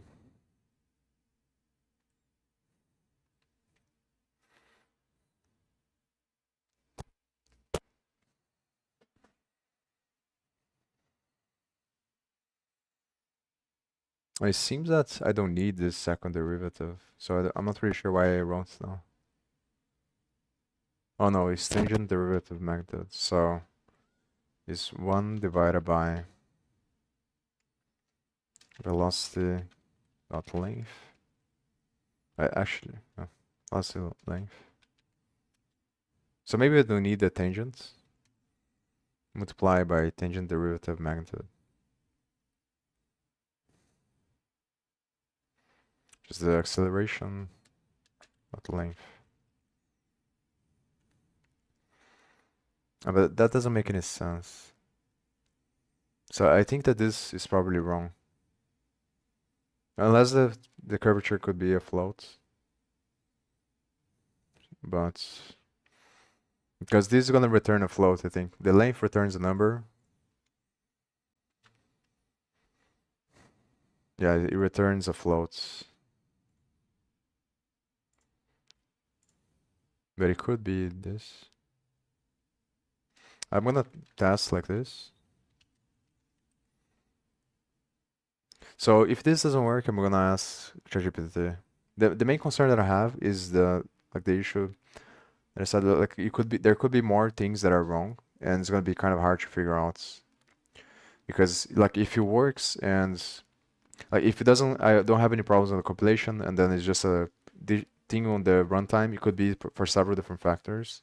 So it could be the indices and other stuff like this. So this is kind of the problem. So I'm not really sure. This is the reason why I said that I might have to spend a bunch of time watching videos again, and then I might have to derive clarify the equations on paper first, and because then it becomes a lot easier to translate to code. Because the main thing that is annoying here is that the u is 1 minus t. So to derive this, and because there is an exponent, to derive it becomes kind of annoying.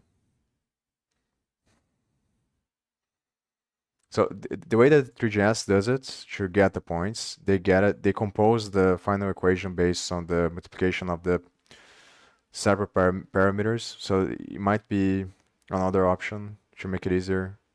But if I did it like this, then I think you can just derive each component. Yeah, you do the partial derivative. You just derive each component separately, and then you just follow the equations that the guy talks about on these videos here to get the tangents and the other stuff.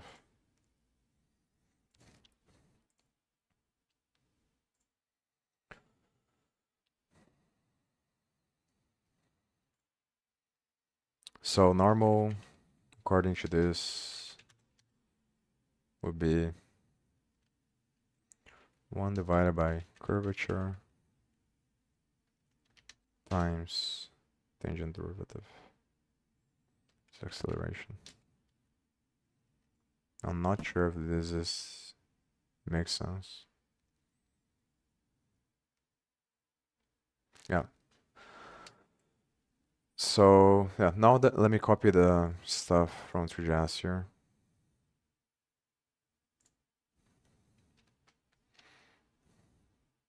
I'm gonna put it on another function.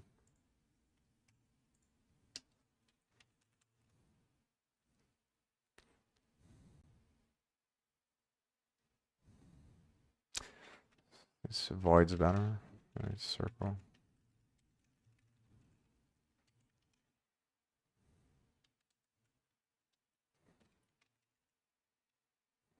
This is the thing. You should.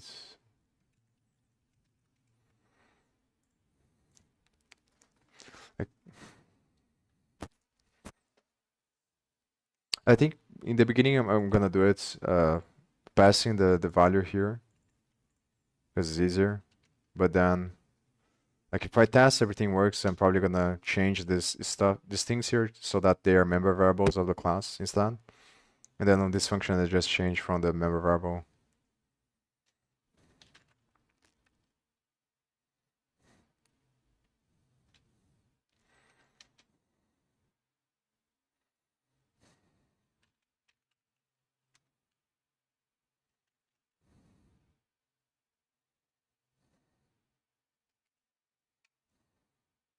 I just do normal.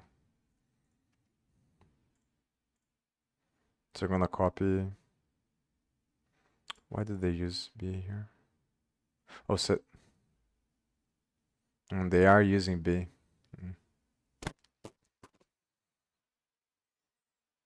They are using B as well.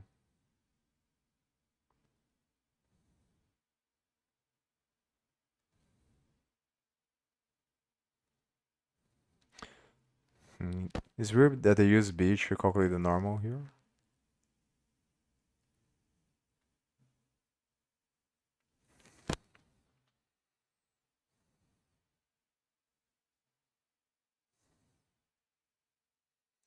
So I guess what I'm gonna do. I'm just gonna replace there. So I'm gonna put and replace, and I'm just gonna accept the binormal. So I don't remember like what is the order in which you have to do things.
So this part I'm gonna copy there.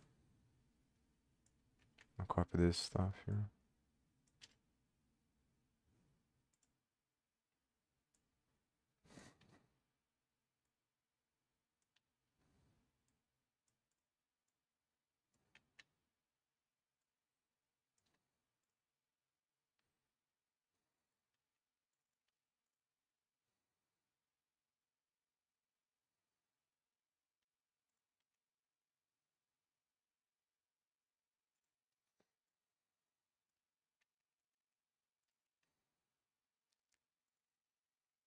I don't understand why it's not. It's probably because I didn't put the function there.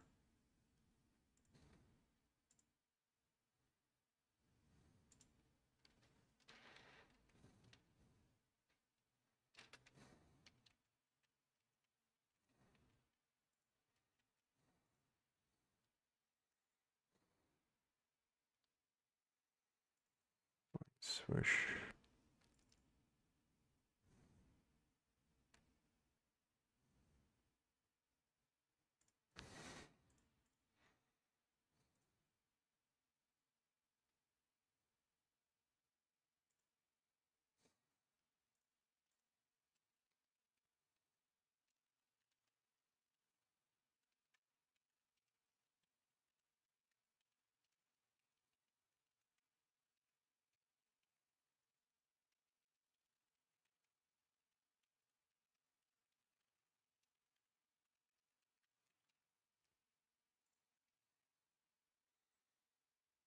And so it should be fine now.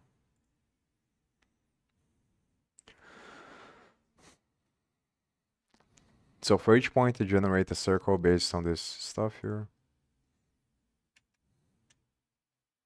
You generate circle. Pass the points. Normal. Normal. So the final thing I think is gonna be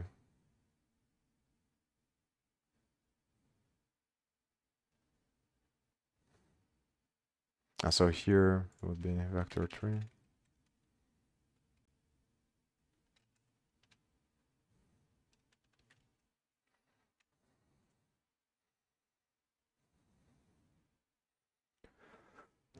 The final thing is getting the indices thing.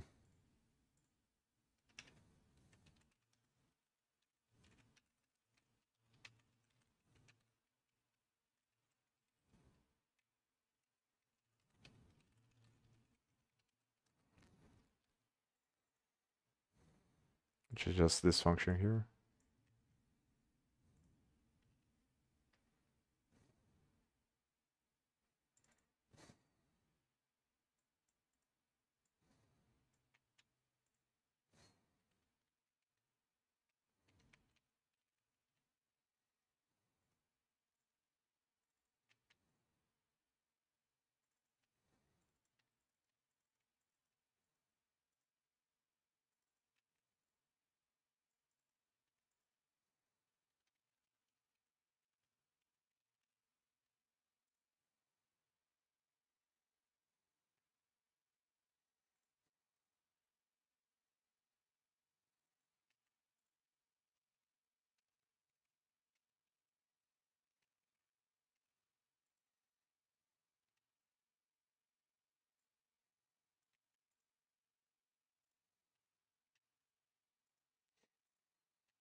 I guess I can push to the normal as well.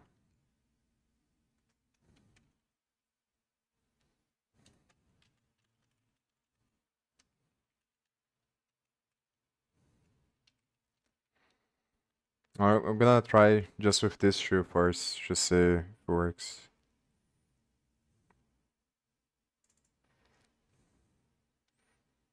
So let me see if it compiles. Wait, yeah, save here.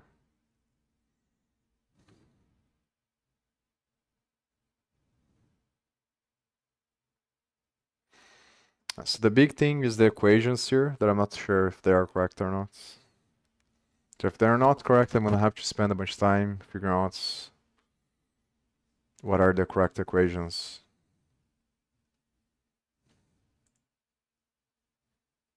I forgot about this one.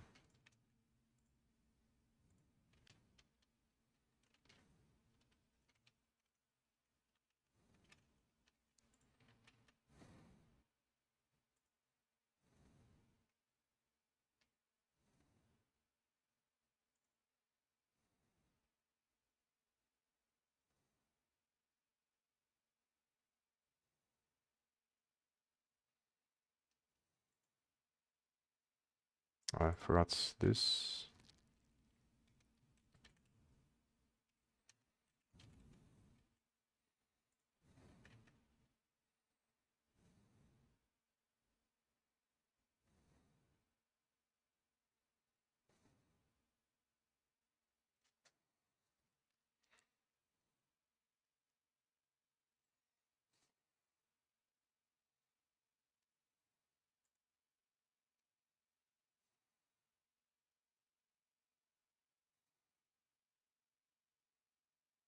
Oh, I forgot this.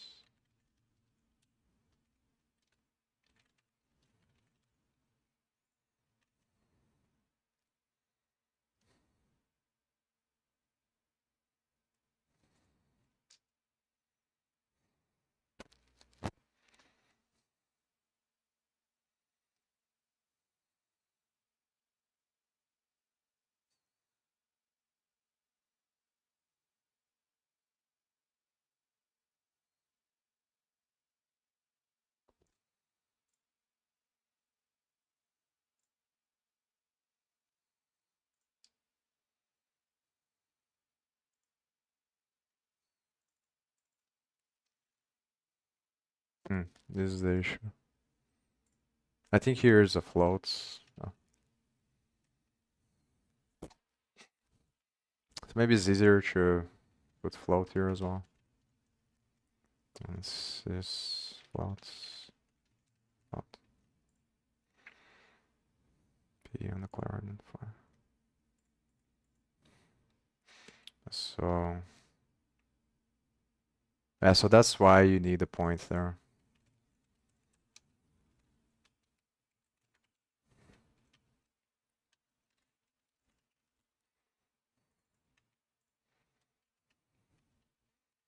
As your needs should be.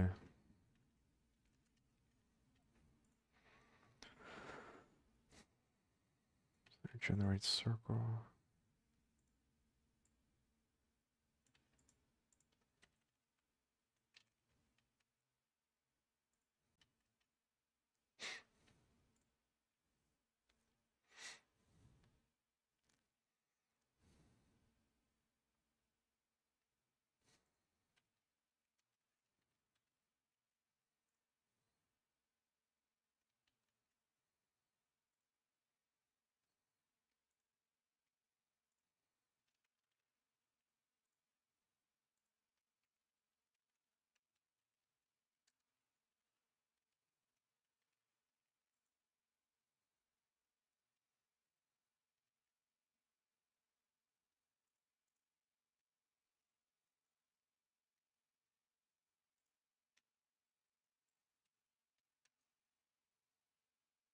Oh, I forgot to change this stuff here.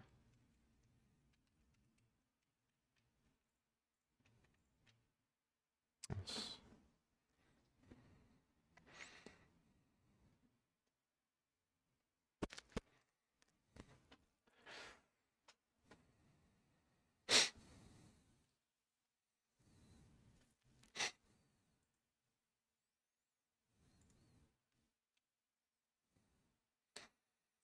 This is gonna be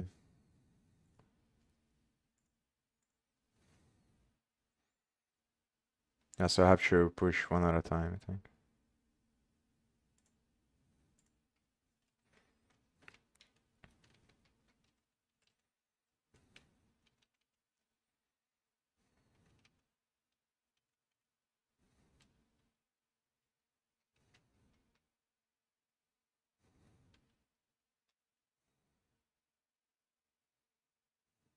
Let me do this again. It's confusing.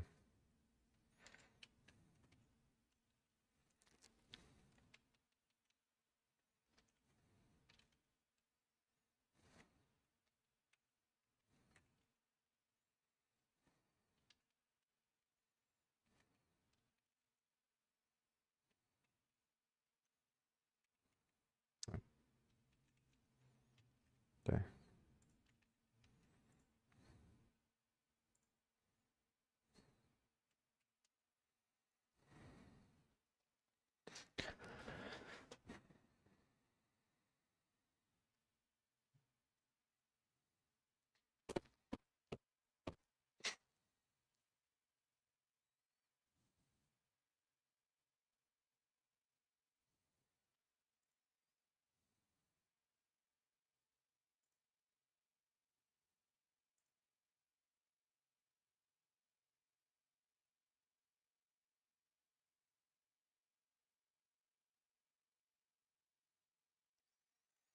So I think I have to test based on the Graph 3D Edge.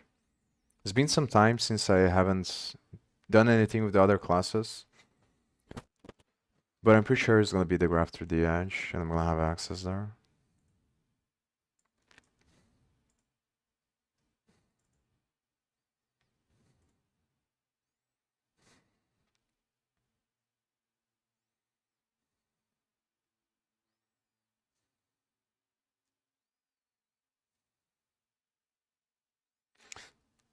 So let me think about this.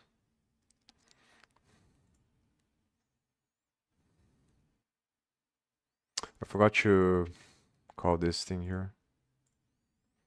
So yes, I'm just gonna close, compile again.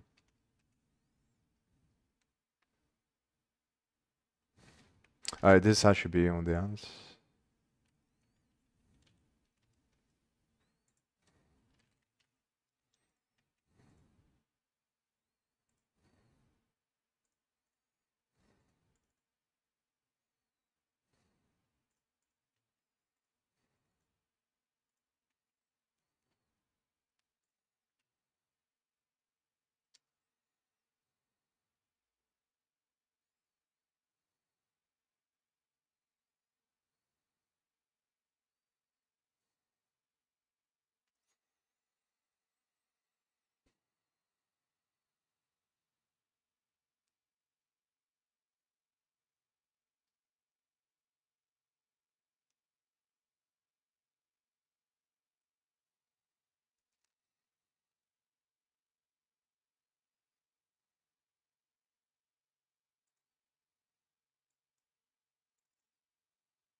think it's graph edge through the.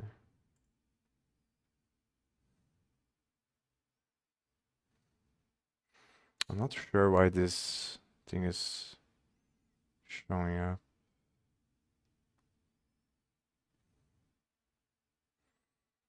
Instantiated Bezier curve. This is default value for.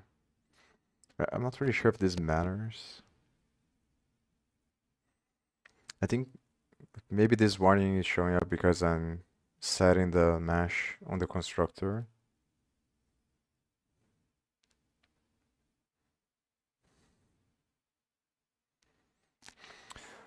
Yeah, so obviously something went wrong here.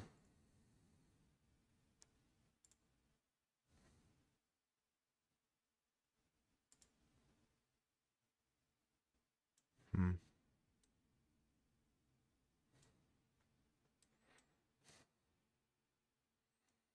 This is what I was concerned by. It does look like there is something here though. Yeah, so it is generating something, but it's just completely off.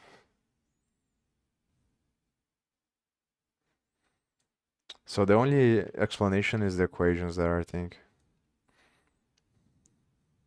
This is kind of the issue as well because the indices are from, but like in my mind, the indices shouldn't change.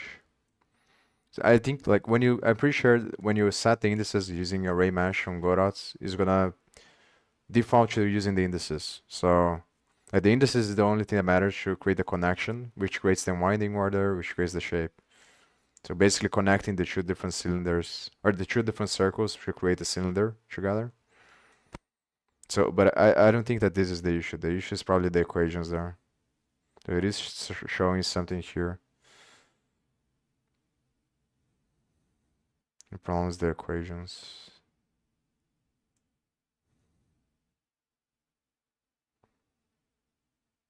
So what should I do?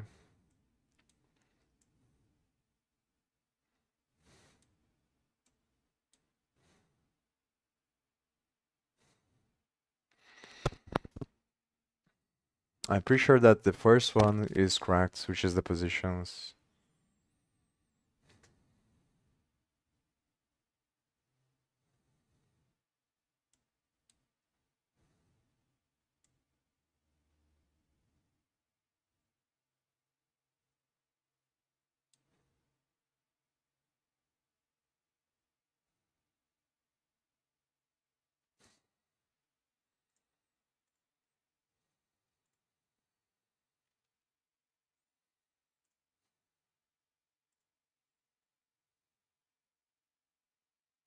I'm thinking about whether or not it's worth it to do this on stream because now what I'm gonna do is just watch the videos. So maybe rewatch these ones and watch these other ones. True, because the equations that I got, these ones that I'm testing now, is from ChatGPT. So I knew that because like this, the equations here are different than the ones that see. I think these ones are the best videos that I found about this by far. But on this explanation here is not very clear to me because of the derivative notation that he uses there. It's kind of confusing to me because he uses dt over the ds. dt is the tangent, and then ds is the. I think ds is the curvature. I don't remember really well.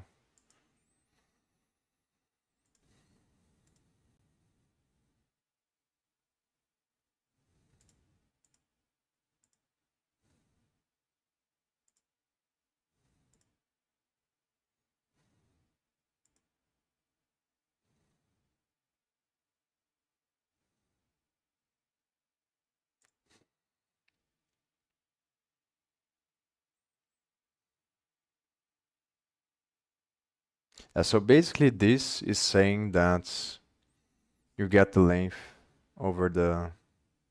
Actually, I'm not really sure if it's the same. The derivative would be the tangent, I think. So the derivative of the first equation would be the derivative of the cubic Bezier equation that I have there. So the other thing that I can do is look into the 3JS implementation to see if it's easier to derive if I split this equation to the polynomial parts. Because this is the main thing that I'm not sure about. Is the derivative.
I think this is the formula, I'm pretty sure. This is for the 2D and 3D. So they're splitting between the. So this would be like the thing that's about parameterizing. So it's dividing by x, y, and z. But it's basically the same equation. So if you overload in C, you can do everything at once, I think. But they build the equations by the parts here. So I'm not really sure if doing like this is gonna make it easier to understand. Because then you derive each one. I think you have to derive based on t. And this is the part that's kind of confusing because you have to do. If I multiply, I'm gonna have to do it by hand. I think 1 minus t multiply by 1 minus t to get the final polynomial that gives here. And from the final polynomial, derive based on t. It's gonna be very annoying. If I search on a normal search engine, it's gonna give me. Okay, but basically here is saying the derivative. So if you do the three ones at the same time, I think you can do just the derivative of the final equation, which is the way that I'm doing there, and then you take you elevate that to the power of 2, and then yeah, but then it would be the same. So it's probably just the derivative of the final equation, and then you get the length of the final vector you get. I think that's what is going on. And then the integral would be the sum of all the lengths.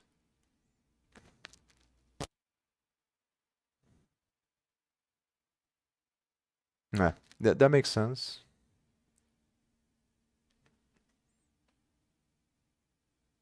Does it make sense or no? But because I do think that the R claim is gonna be related on the other videos.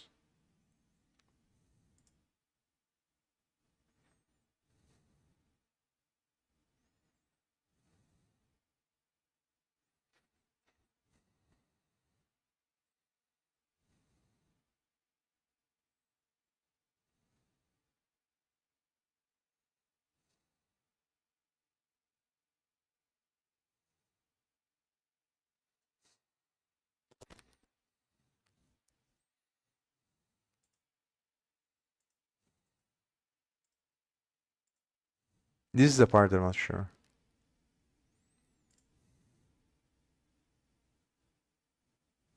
Yeah, the S is the arc length parameter. So what does it mean to take the derivative of the tangents in respect to the arc length? I guess this is the part I'm confused by, because I think that the arc length is gonna be another equation based on the way that he did there. It's not very clear.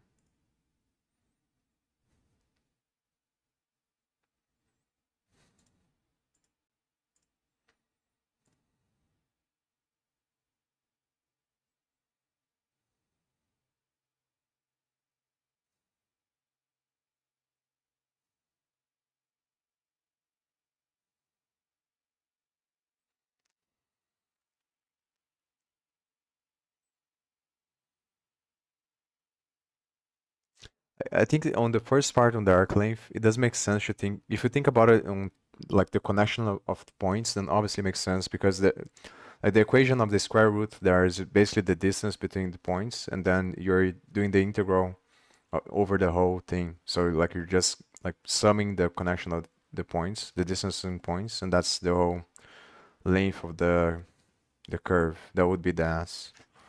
But if you think about the whole equation, I'm not really sure if that makes sense to think about it in that way, in the equation that I have there. So like take the derivative of that equation, and then that would be the magnitude of that would be the length. I'm not really sure if that makes sense.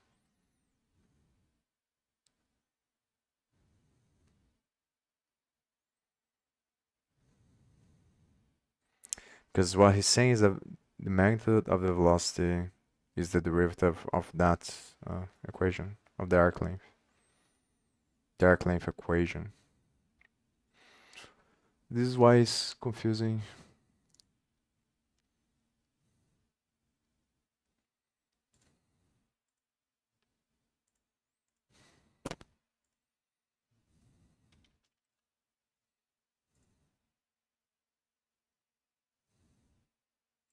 So I think I'm gonna stop here, and what I'm gonna do. So obviously I'm not 100% sure if it is this reason why it's not working here, but I think it should be. Like the other thing that is kind of, there's two potential main reasons I think why it didn't work. Like the main one would be the equations. I think that's most likely to be the reason. But the other one is the indices. Those are the two main parts. But everything else, I think it does make sense. Like the logic behind is very clear to me. The only part that is kind of hard to think about is because like the way he's explaining here is on a parameterized curve where you have different functions for each, for x, y, and z. And then on the example there, I'm doing everything at the same time. And it's also kind of annoying to think about the derivative of this function here. So, but I do think it like in my mind it makes sense. Like this one I might have to, maybe I'll do the equation here that I got from ChatGPT. But it's basically going to be the same logic. You just get the, based on the normal and the,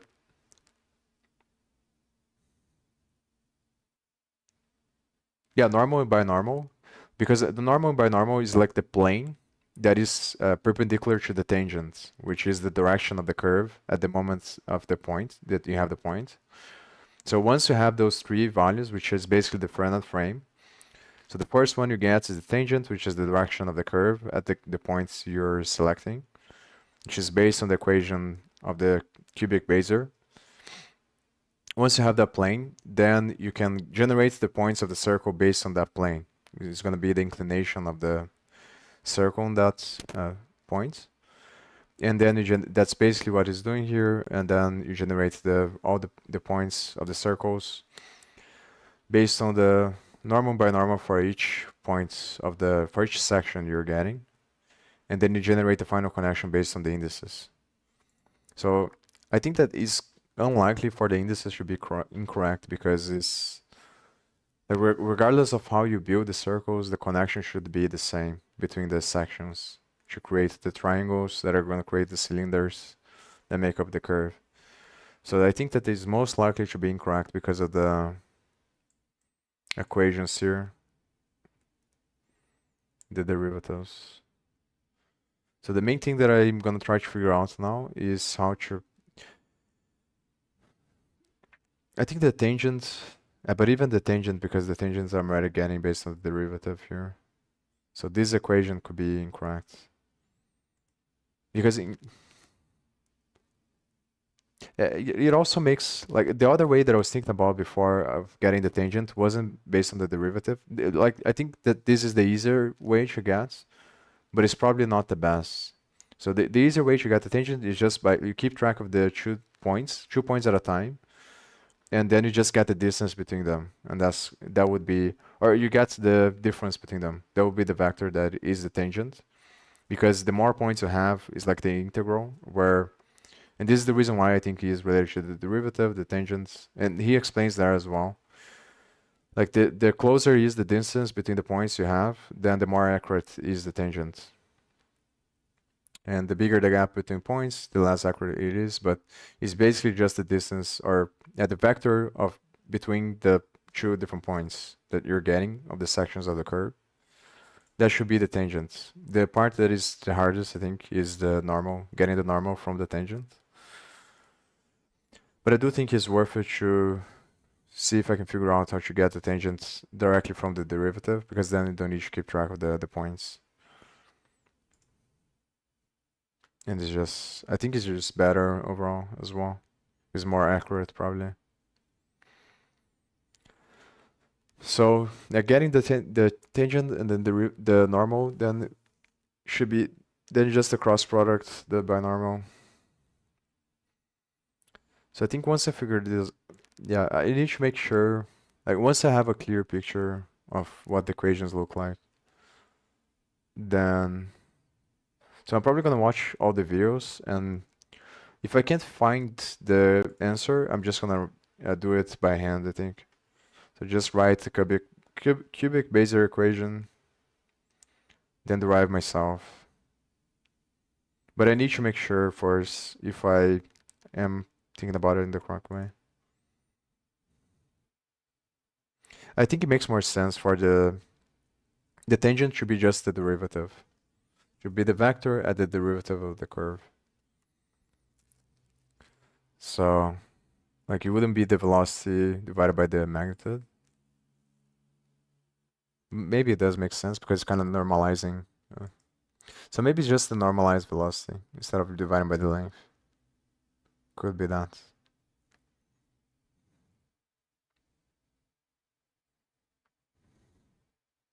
Yeah, but it's pretty much the same thing because normalizing is dividing. Yeah. So I think this should be like this. But I do think like the tangent, I'm not 100% sure about the equation, but the concept, I think it does make sense. Just normalize. Because normalizing is divided by the length.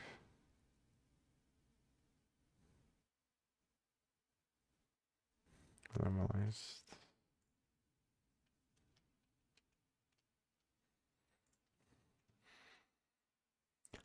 Because if you think about it, the velocity is going to be the vector. It's like the derivative is the line that gets the slope of the curve. So it should be the tangent. So I do think it makes sense. Should be the derivative of the first equation is the velocity, and then the tangent is the magnitude of the is the normalized vector of the velocity because the magnitude shouldn't matter. So I think that the concept is correct. I'm just not sure about the equation. And the other parts, I'm not sure as well about the concept. Just how do you get the normal from the tangent? So I'm gonna stop streaming here. I'm gonna watch the videos, and I'm gonna spend some time clarifying the equations. Then once I get to the point where I'm sure that I'm doing the equations, I have the correct equations. Then if it still doesn't work, then obviously it's gonna be probably because of the indices. And then I can think about the indices, but I think it's very unlikely because I don't see why it would be different.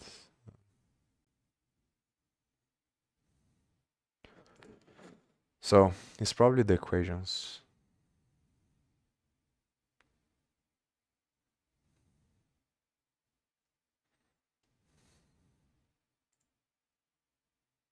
Starts and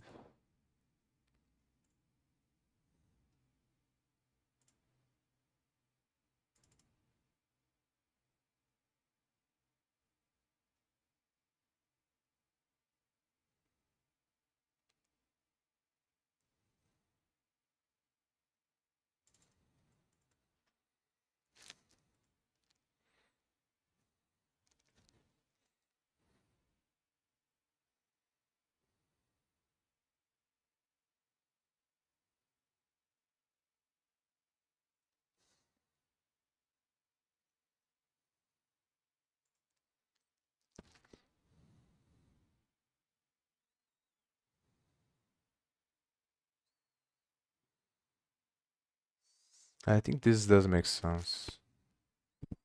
So it has to be the normal and binormal, I think. Or it might be that the equation for the velocity is also not correct.